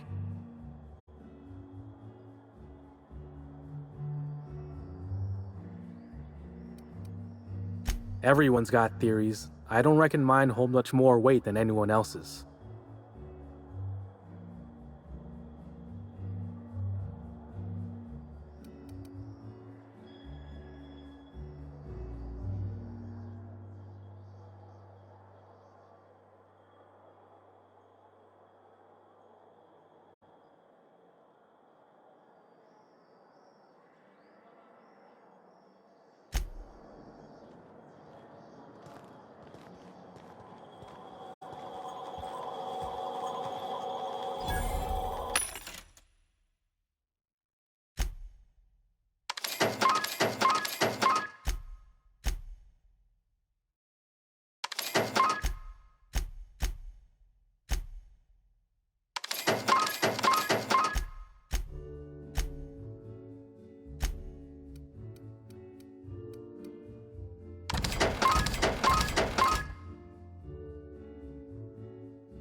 Black Hole Birdie's No, I'm disappeared, sorry. We don't serve it.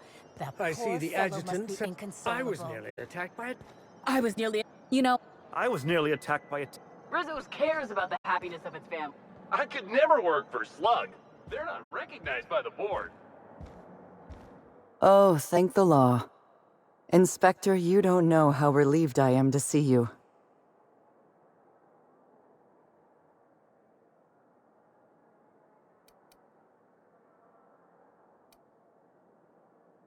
Constable Maria Keene. It's good to meet you in person, Inspector. Dr. Goodnight. Ecstatic to make your various acquaintances and so on. Are we finished with the pleasantries? There's something I'm excited to show you.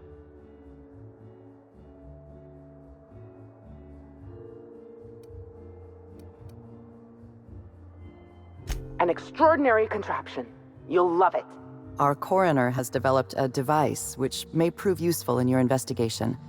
Our office has instructed her to hand it over to you. Our office has instructed her to hand it over to you. Oh, please. You make it sound as if I'm turning over stolen goods. Behold, my discrepancy amplifier. Hold it in your hands. Feel the way it hums with ontological potential.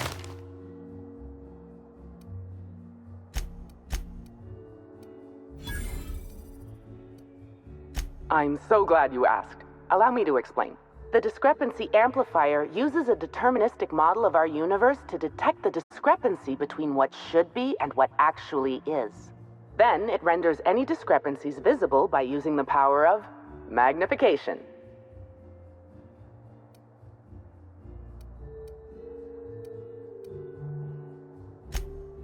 Oh, goodness, no. I don't care for OSI doctrine. I just enjoy their math. I'm contractually prohibited from endorsing off-brand technology, but I'll bend that rule just this once. You'll want to peer into the amplifier and examine the crime scene.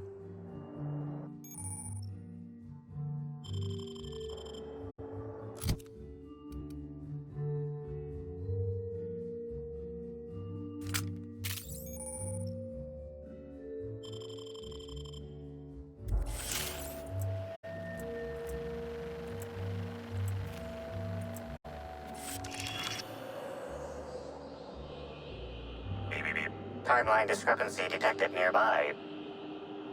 Put that away! You're making me nervous!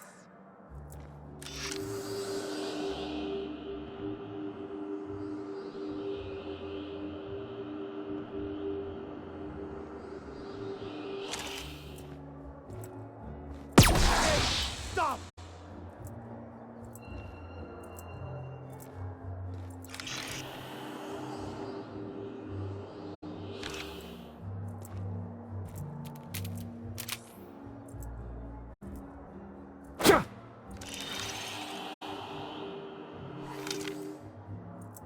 Captain, please show a little respect.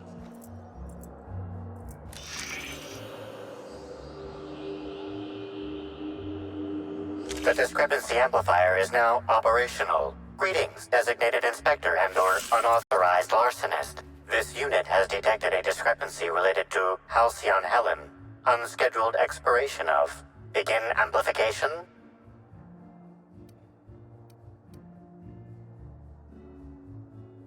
The discrepancy amplifier has been programmed with advanced speech recognition, scientific analysis, and deterministic calculus protocols. Oh, you'll love this. Amplifier, tell the inspector about your features. Please do not interrupt the discrepancy amplifier. The discrepancy amplifier is programmed to take instruction from its registered or designated inspector. How curious. I must have set its impertinence levels to flagrant. This unit's features include an automated personality simulator. This unit has been programmed to simulate joy and satisfaction in assisting you.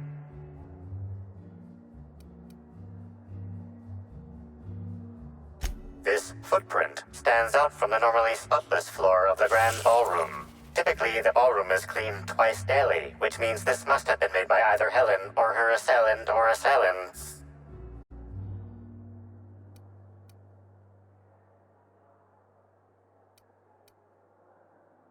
Footprint is a tailor-made 8.75, suggesting that its owner was very particular about their shoe size. It is also the exact size that Halcyon Helen typically prefers. There are traces of dirt throughout the footprint.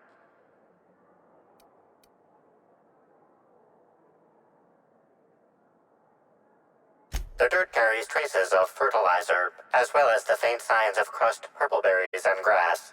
Grass, fertilizer, and purpleberries can all be found in the purpleberry orchards, located not far from the Grand Colonio.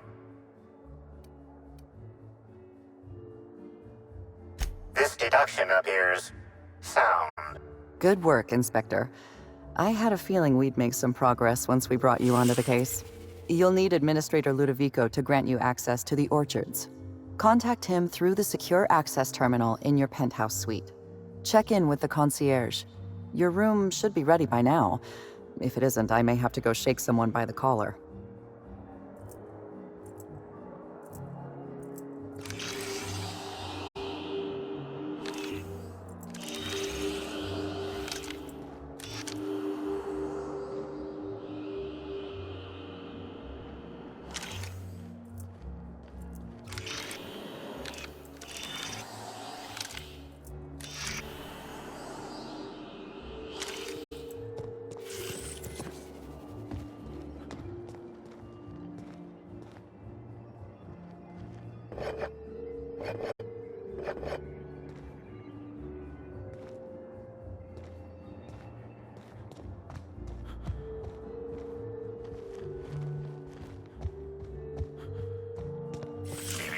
Timeline discrepancy detected nearby.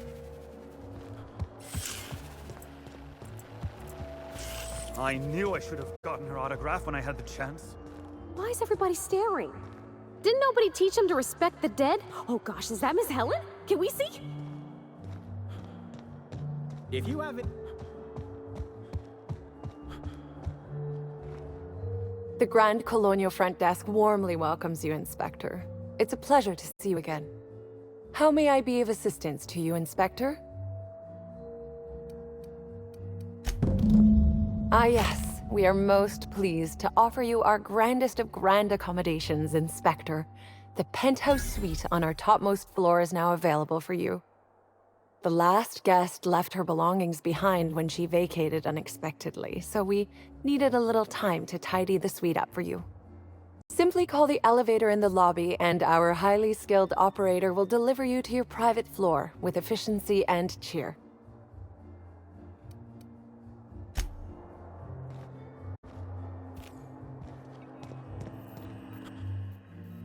Oh, anything.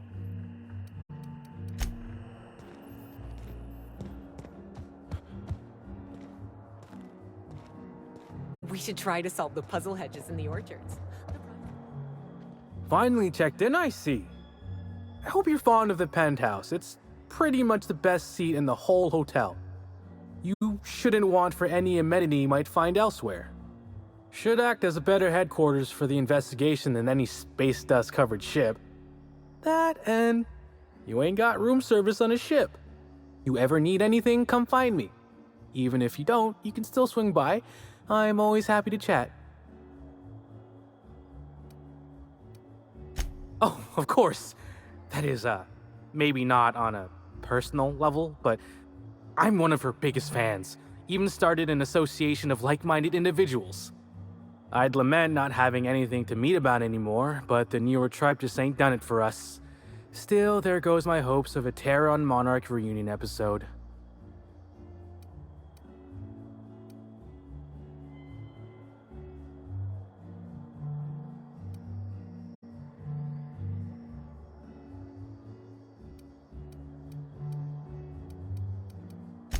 Sorry, friend, but I guess you don't get it.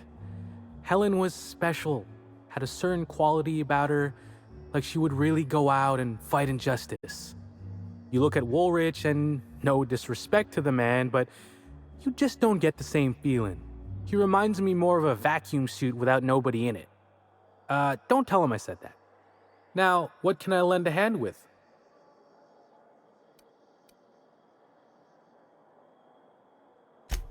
I suppose you could call it that, but that don't mean I poked around her room or nothing while she was out.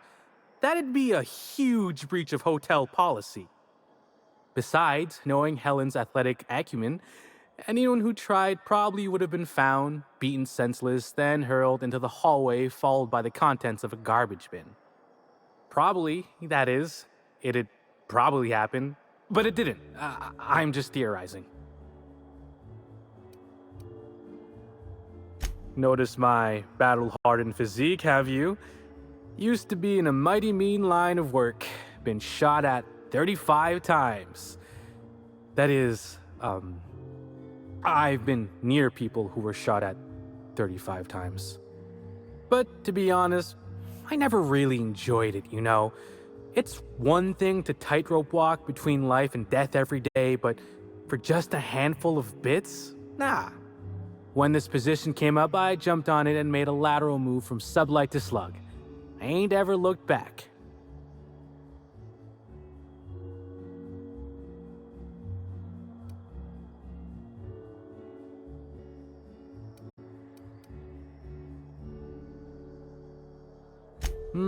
Well, slug is something like an offshoot of sublight. It ain't too difficult to pivot from one part of the same company to another. Disconnects or no. That said, my departure may have been somewhat hasty.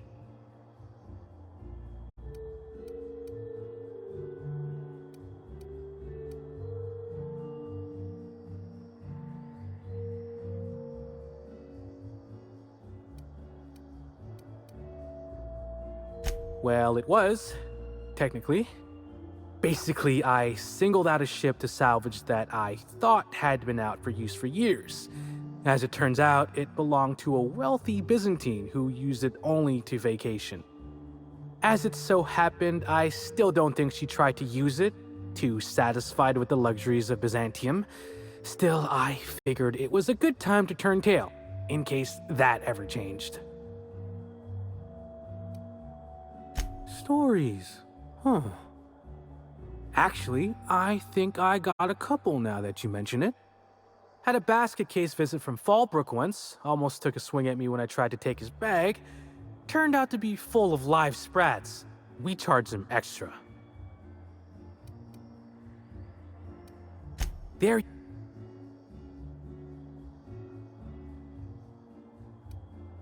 When I was first starting out here, I got lost in the lower levels of the Colonial. Guess you not, I ran into a giant purple sprat. Of course, I'd been drinking a little that day. Execs from Opposed Corps used to visit the hotel simultaneously. After assassination number 40, we enacted a rule. No exec visitation without signing a non-aggression contract.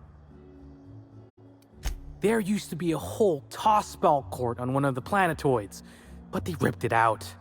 Bench clears are a tad too lethal when there's an endless drop on every side. Had a basket case visit from Fallbrook once. Almost took a swing at me when I tried to take his bag. Turned out to be... Well, Slug is more trustworthy for one thing, where Sublight is all about back alleys and backstabbing. Slug can be trusted not to salvage your ship when you turn your head.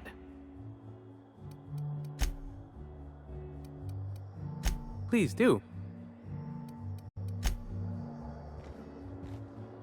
What floor would you like to visit?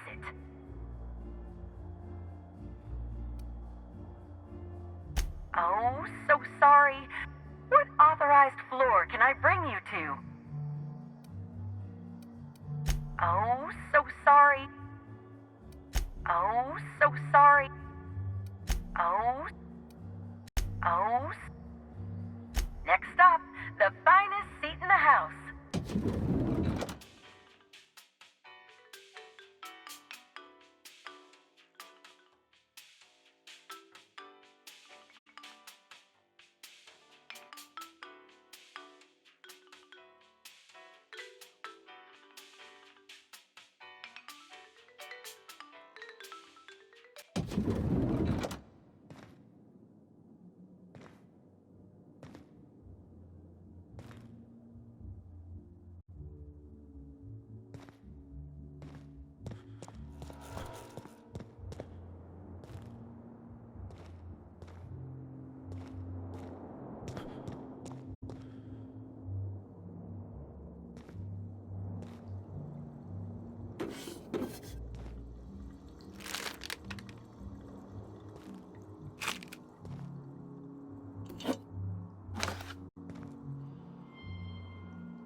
This room ain't so bad. I could get used to this.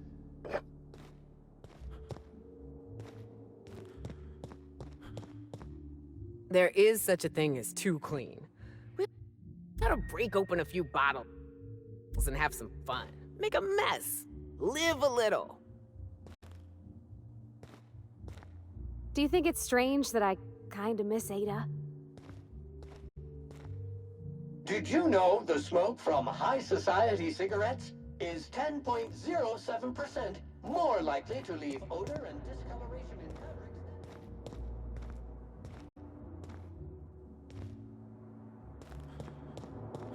Cereals are used by the board to control what the colonists think about reality.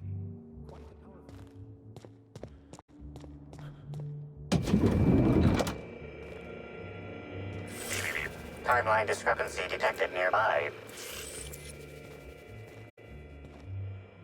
Sam's Special Inspector add-on. Inspector, I understand you've visited the scene of the crime. Halcyon Helen was an important cultural icon. She will be sorely missed.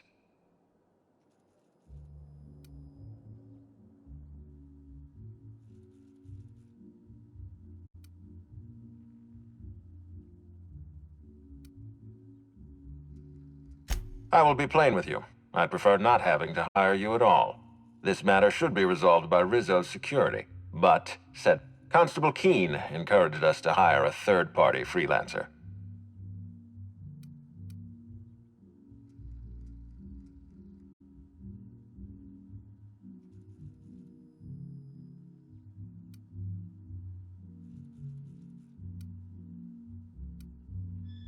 Constable Keene is a good judge of character. Back to the matter at hand.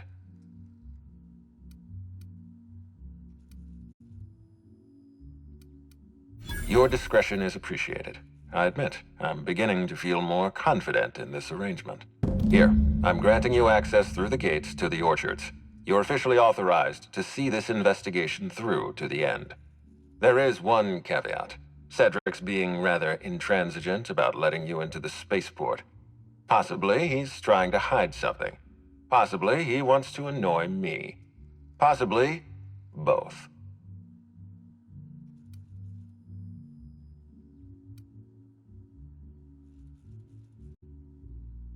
I agree with the sentiment behind your snide remark. Unfortunately, the Piraeus spaceport is Cedric's purview, not mine. You have a lead to chase. Law speed, Inspector.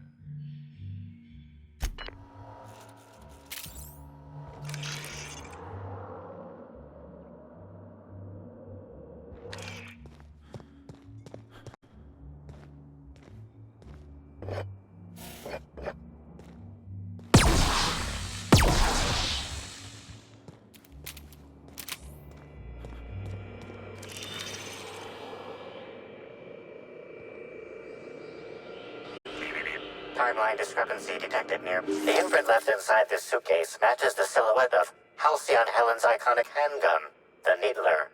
The weapon was recently removed.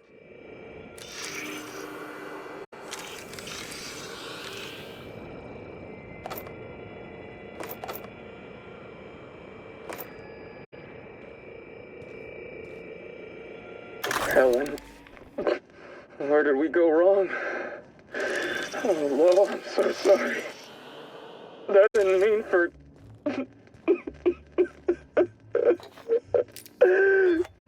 Helen, I love you. I love you so much.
might be a little beyond my job description to ask, but at my heart, I'm still a bellhop. Was the suite to your liking?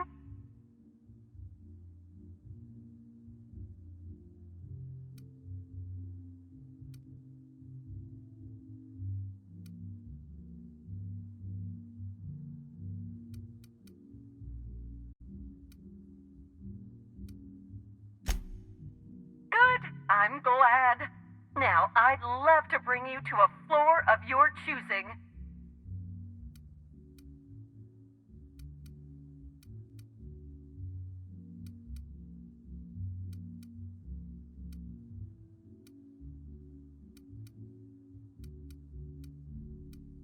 To the lobby we go.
The Grand Colonial front desk warmly. How may I be of?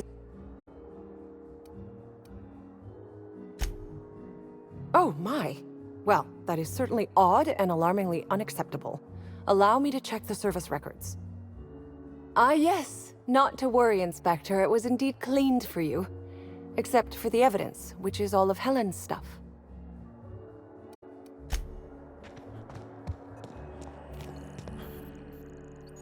Me, oh my. Anything you'd like to discuss?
Take him down!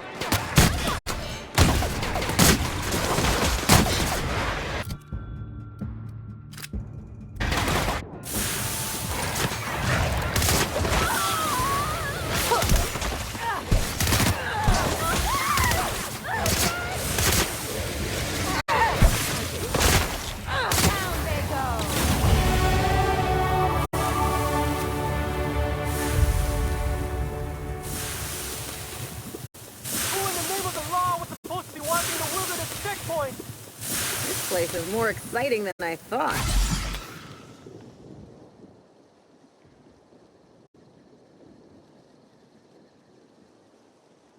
Whew! Thanks for the help back there. I've actually never fired a gun before. Is this ringing in your ears normal?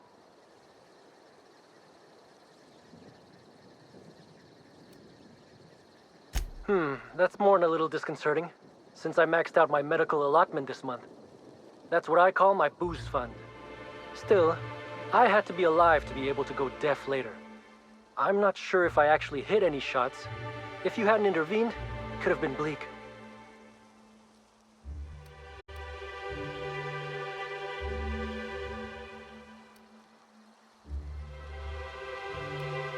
I'm just as confused as you are. Someone should have been on shift to see them coming. Ms. Vargas would probably have a better idea of what happened. She's stationed at the luxury pad.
I can take a hint.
I don't much care if you work for the adjutant. You want my respect?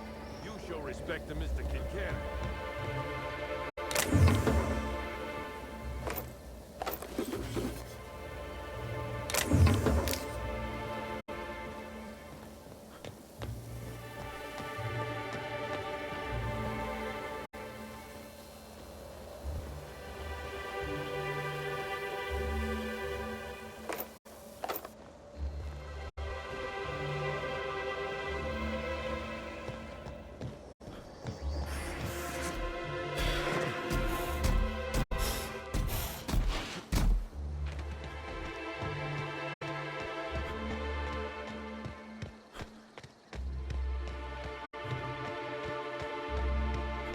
I hope the murder... Lockdown? No one's supposed to be coming or going. Sector? And when I can't get a hold of anyone in the orchards, I can't make sure of that, can I? No, Miss Vargas. Sorry, I'll work on getting a hold of someone. Great, you do that. I'll be waiting right here. Inspector! Hope you catch that killer soon. Swear to the architect, Matthias, if you've lost your rifle's ionization coil again. Oh, wait, you ain't part of my crew. What do you want?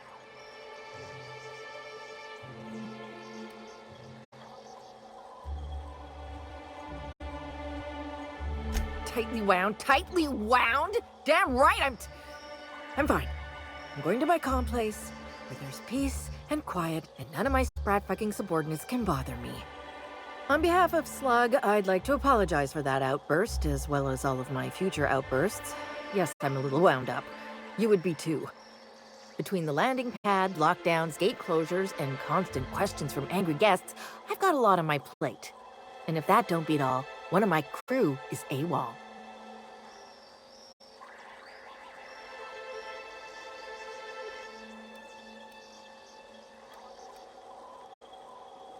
If you're serious, I'd appreciate the help. He's been missing a few days, and we're low on staff as it is.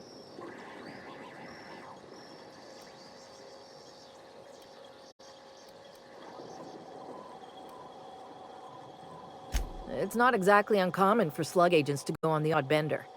They'll pick a place they think I don't know about and hunker down. Usually I don't bother with the discipline and paperwork.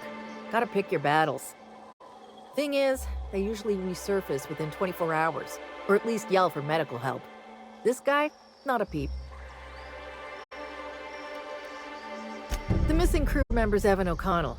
He's one of about 2 Slug agents I can trust with more complex tasks than stand here and look tough. Friendly type, well-behaved, followed orders.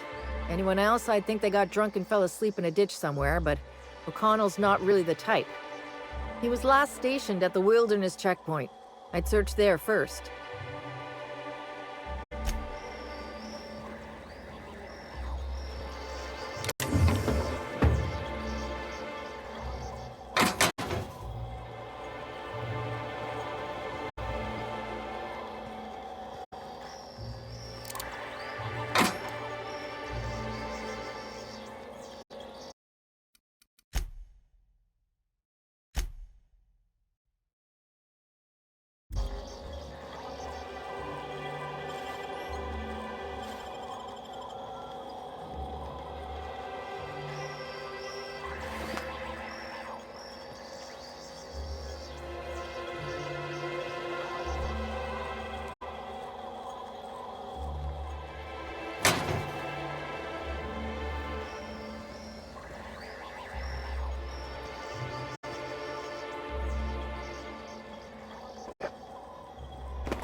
Rizzo's Purpleberry Fudge. A soft, sour candy shell around a sweet purpleberry flavored center. Mr. Kincannon really knows how to run a hotel.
Coming.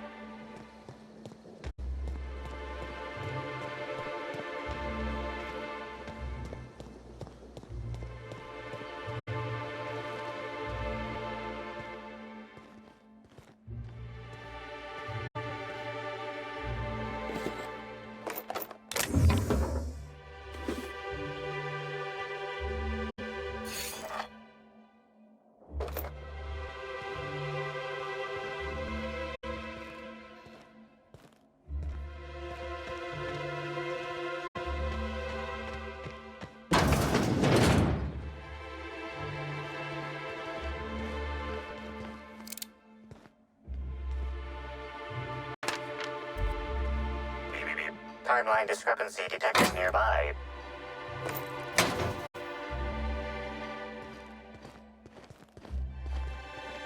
We're the future of sublight. Just you wait and see.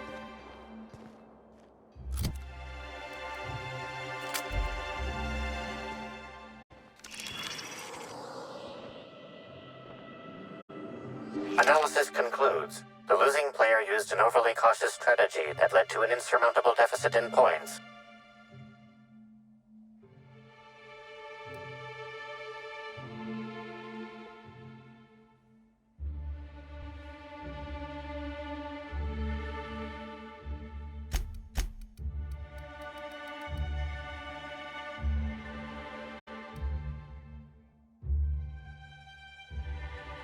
Slug discipline records show a half-dozen reports of illegal gambling in games of chance on company property.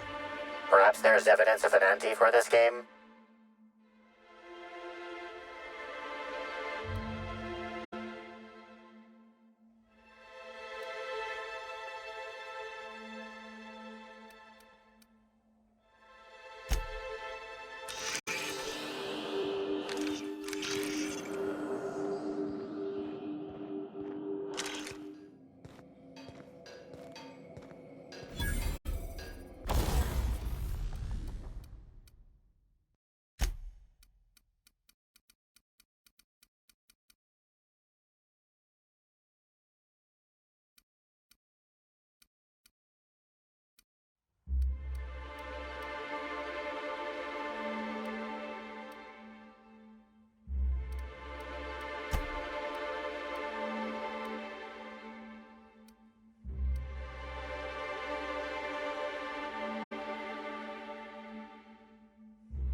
Something mighty strange went on earlier. What happened? Norval get his cap stuck in the toilet again? Not today. I was carrying a bag up to the second VIP guest floor earlier. Even for our guests, it was spectacularly heavy. Wow, exciting. I wasn't finished. I took a bad step and dropped it. Know what spilled out? Rocks. Whoever owned it was just making me carry it around for fun. Oh, you're the inspector. Sublight Underground appreciates your patronage.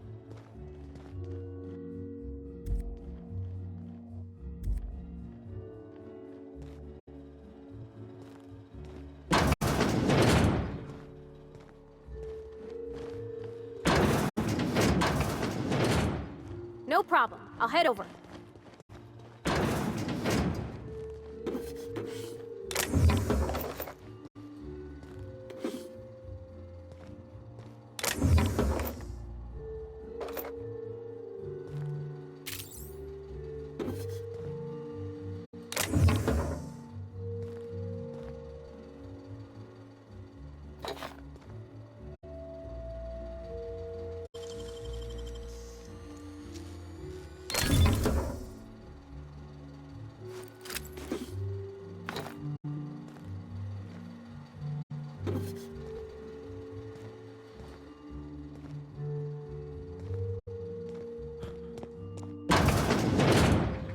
Can't imagine what it must be like.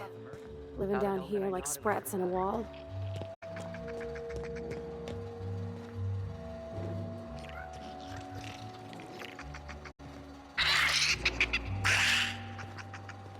Get ready.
Tell.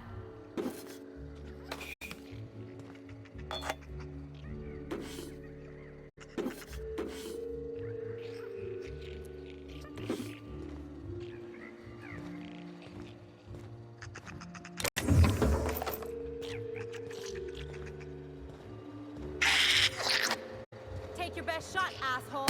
Okay? Great.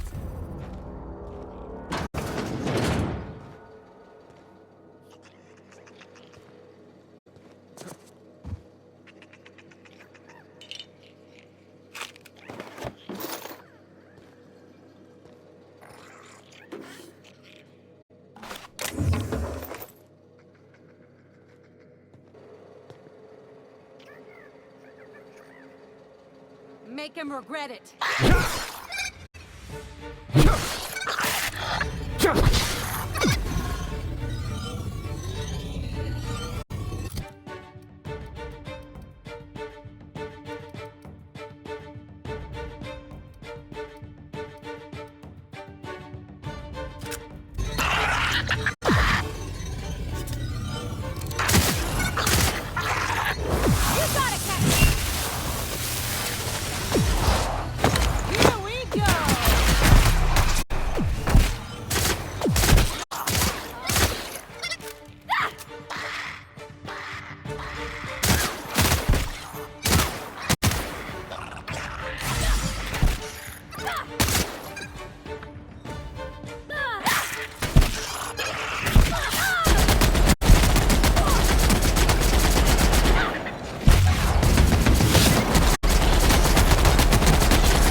up, right?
I'm trapped in room A3.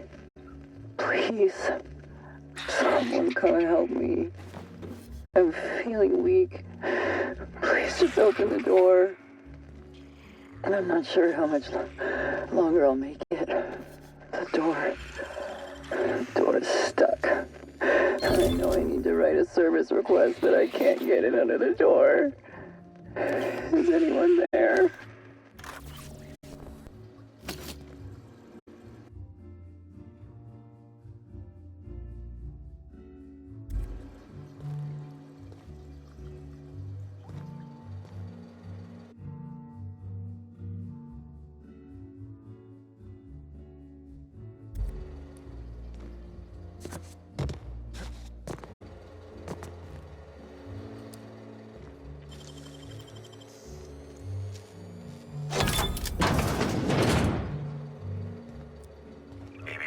Timeline discrepancy detected nearby.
Here they come!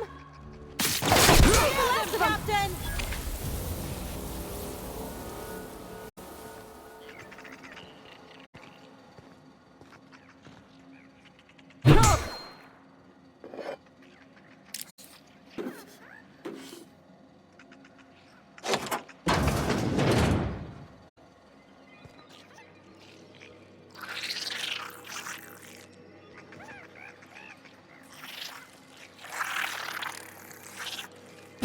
Ready for this. Mess with that.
I was a few minutes late with room service earlier today.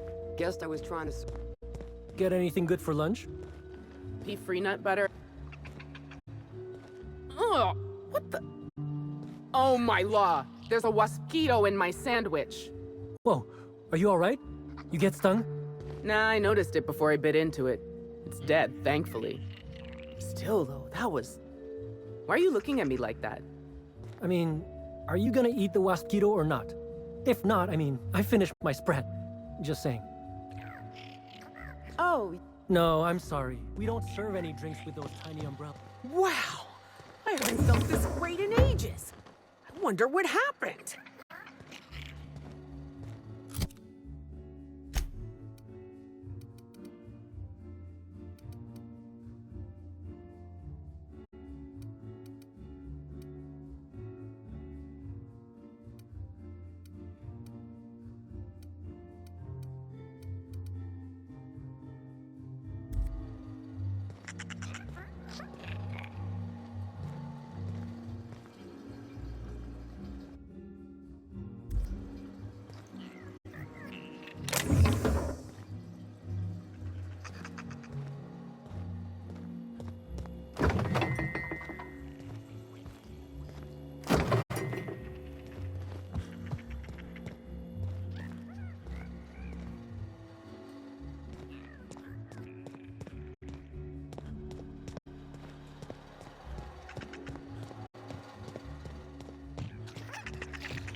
I hope you catch the killer soon, Inspector.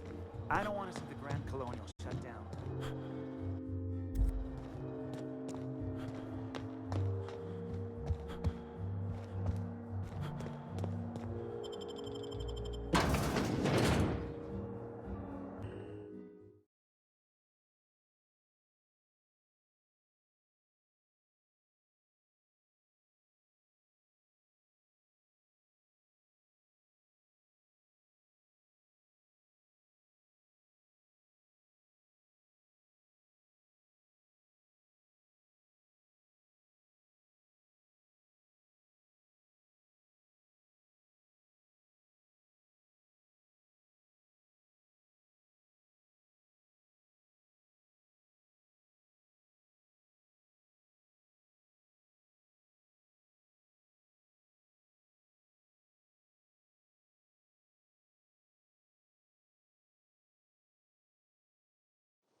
Why'd Helen have to go and die in our hotel?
easy.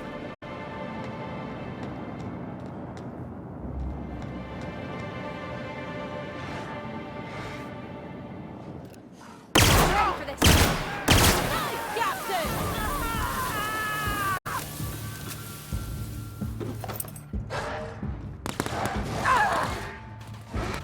I'll fix you right up! Here we go! That was...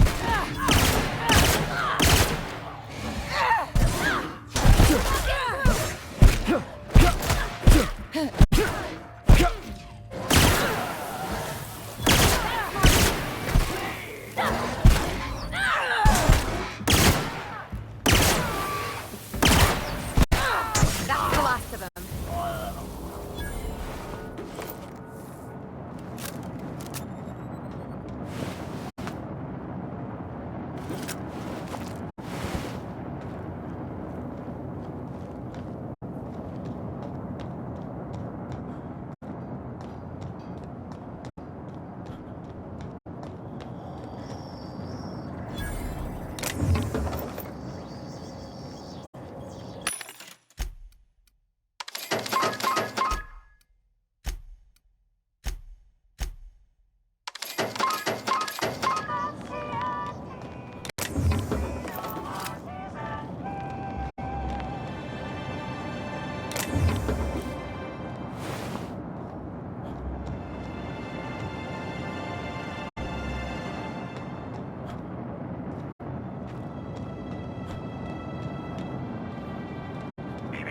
Timeline discrepancy detected nearby.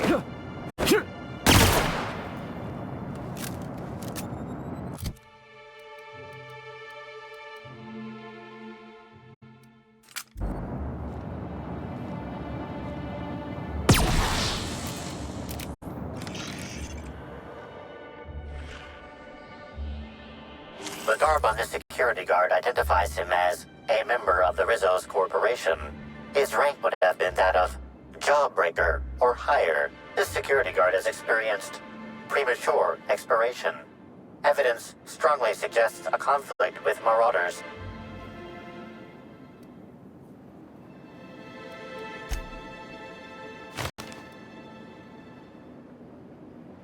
At least he gave his life for a worthy cause.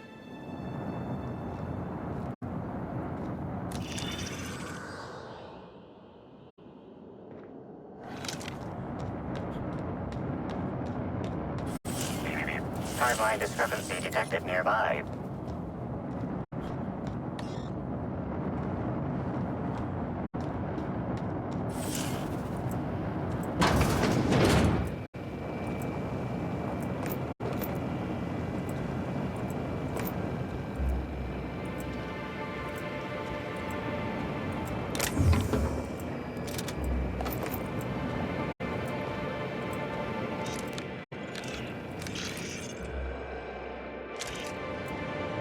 Hey, Crew C.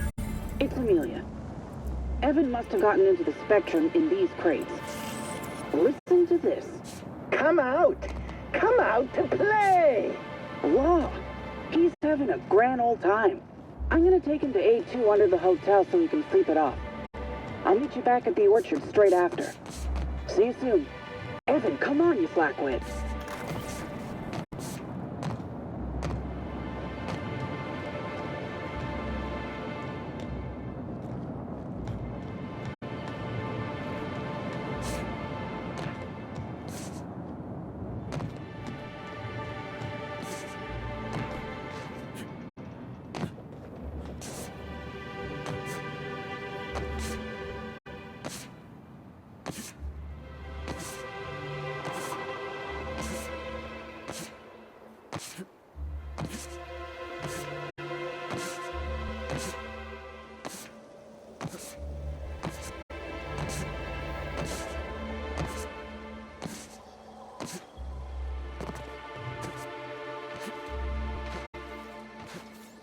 Wonder who gets it if you hit it over the edge. That smell. Whatever that is, it'll kill more than bacteria.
Aha!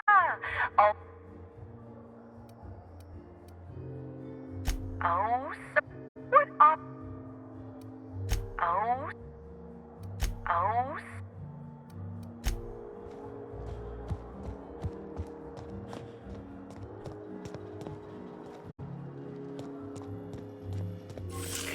Timeline discrepancy detected.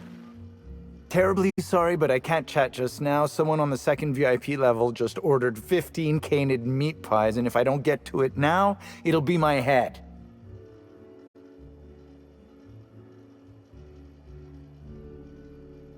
I understand your devotion to your job, really I do, and I hope you'll understand mine. Things might change if you had something very particular to talk to me about, but I'm afraid I'm just too busy to talk right now. I'd be delighted to chat with you later. I'm so behind. I'm sorry, I still can't talk idly right now. Come back if you have something very important you need to discuss.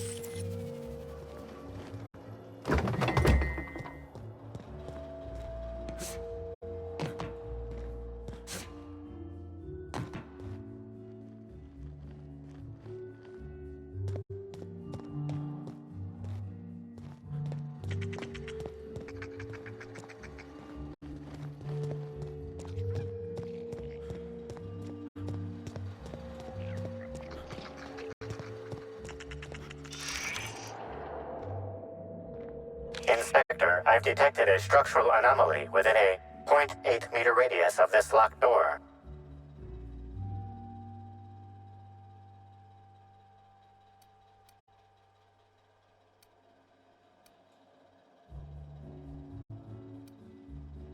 This floor panel is 0.3 millimeters shorter than regulation length.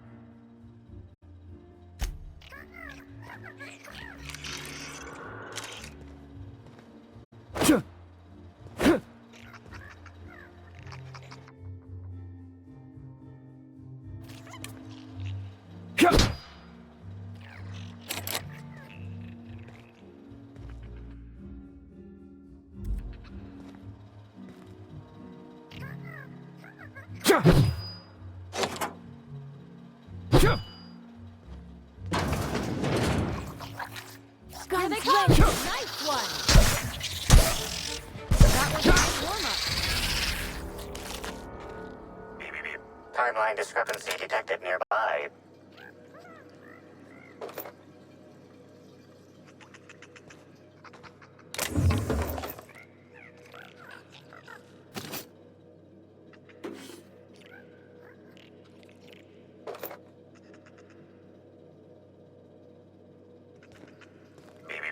Timeline discrepancy detected nearby.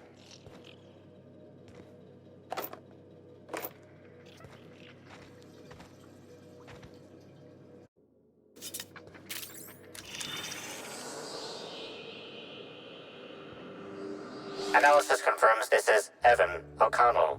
Analysis also confirms he is dead.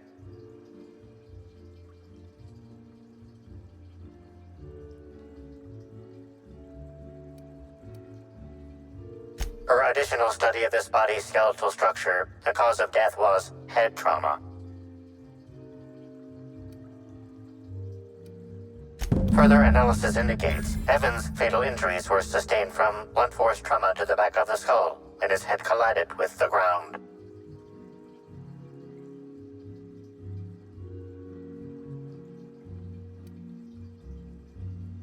Respiratory analysis concludes Evan was not intoxicated at time of death. There are traces of blood on Evan's hands, Inspector.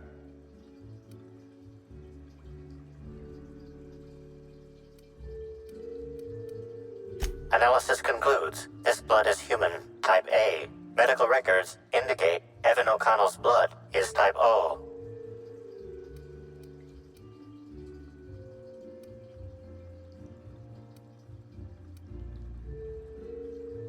It is highly likely the blood is the result of an altercation. If you wish to question Amelia Stillwell, Slug's scheduling records indicate that she is presently on duty at the Pilot House checkpoint.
Did you hit?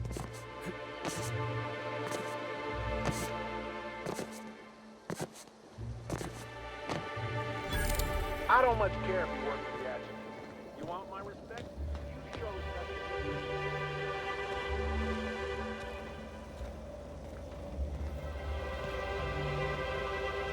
Non-slug personnel aren't permitted on the pilot house. Can I help you with something? Sure. He in trouble or something?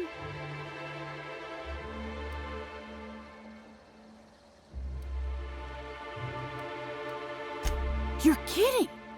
Evan's dead? That doesn't... I don't understand. Can I ask what happened?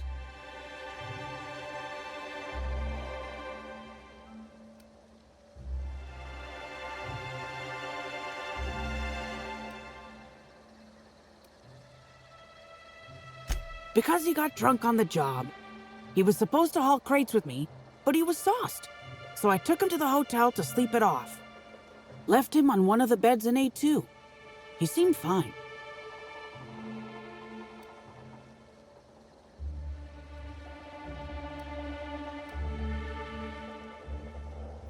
You won't believe me if I tell you.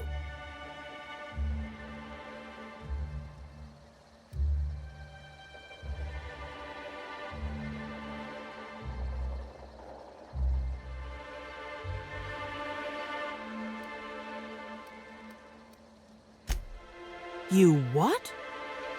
Well, shit. Maybe you will believe me. I walked Evan to A2, like I said, and then, out of nowhere, he just came at me. One minute he's laughing and yelling about sharing his joy, and the next, he's choking the life out of me. Grinned the whole time he was trying to kill me, too. Dumb luck, I guess. I got a good hit in, threw him off, and ran like hell. If I'd known the fall killed him, I don't know. I should have told someone.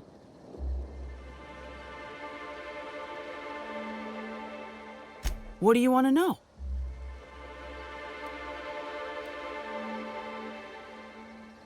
Because Evan would never attack anyone. I barely believe he attacked me, and I was there. Guess it shook me up pretty good. Evan's always been a total sweetheart. I don't get it. I can't help you there.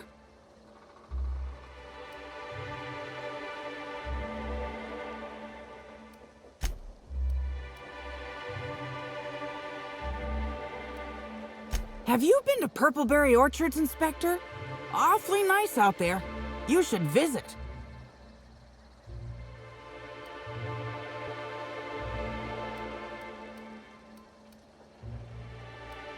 Well, think it over.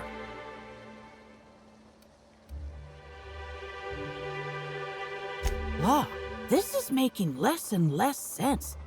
I didn't actually see him drink, if that's what you're asking.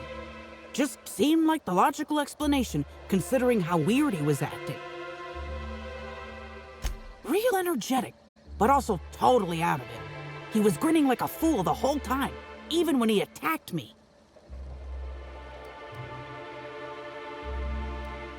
I don't know. The whole thing shook me up something fierce, but I'm still here. I'm upset. Angry at Evan. Sad about him being... Scared folks won't believe me.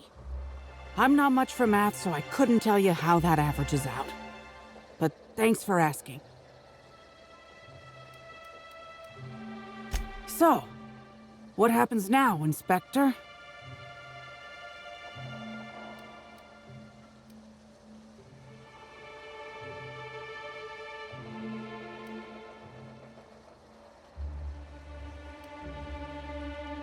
Fair enough. I just wish I could understand why he did what he did. Evan is... he was my friend. Or I thought he was. I don't know. I hope you're able to make more sense of this than I can, Inspector.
Nice.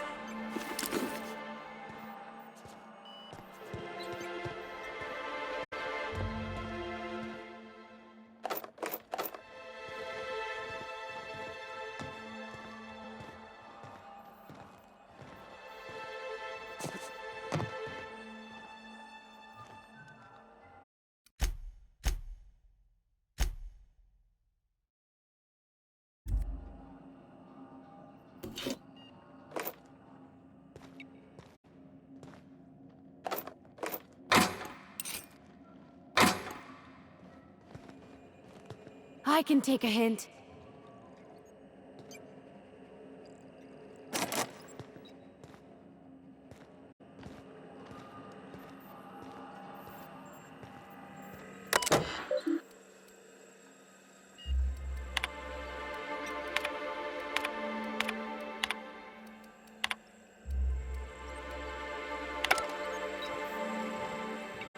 Inspector, you find my missing man?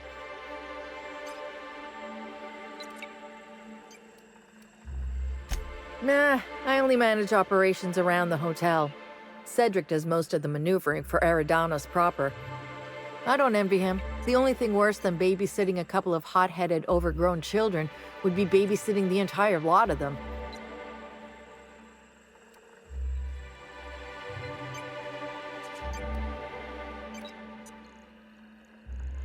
Situation's a little more complicated than you think. Suffice it to say, I'm not inclined to question Slug's place for me anytime soon. I feel like our relationship would be more copacetic if you dropped this line of questioning.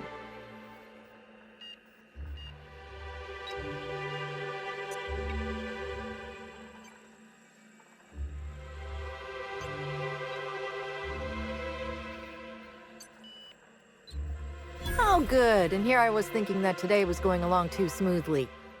I might have used to work for Auntie Cleo.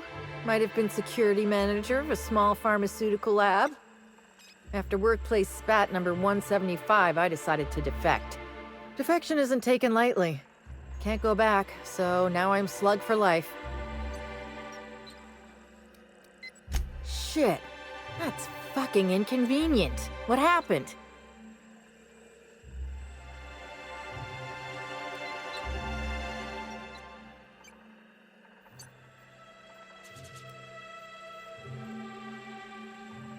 No shit. I gotta tell you, Evan's never been written up for so much as an impolite look. He attacked her? You sure?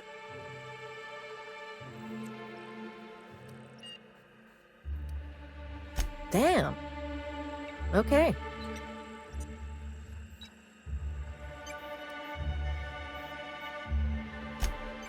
That's unusual, but I don't see how that factors in.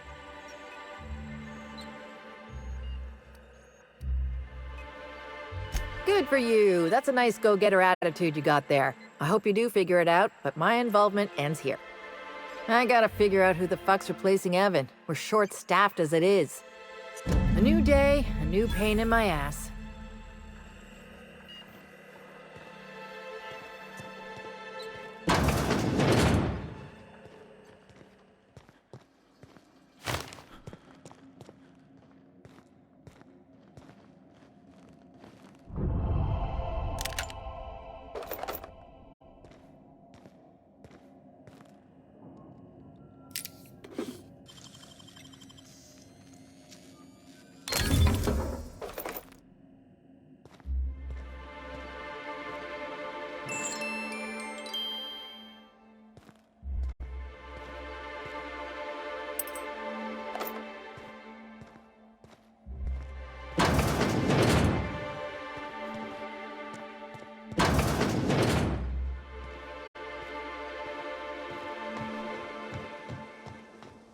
Can't you see my face? There are genuine tears on it right now. Genuine. I've been here so long. It is affecting my psyche. I just want to...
fine. I see that I'm not having any effect on you. I'll see. We don't toss troublemakers out of airlocks.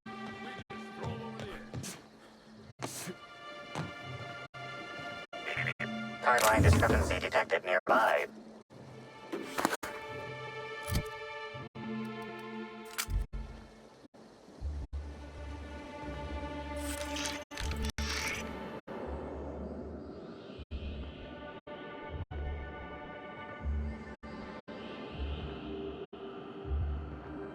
Physical analysis reveals this to be a crate of Rizzo's Spectrum vodka, based on bottle shapes and label types. Chemical analysis reveals that this is not a crate of Rizzo's Spectrum vodka, based on flavor notes and presence of excess ethanol.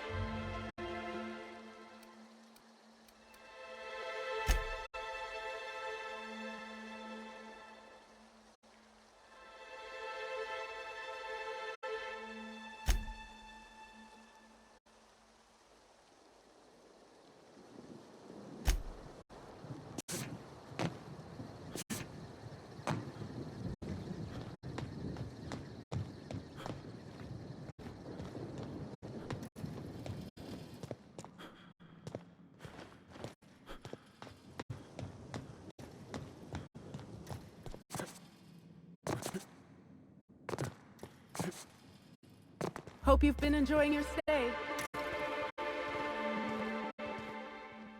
Wow, you're the adjutant's own gunhead. Please, make yourself at home.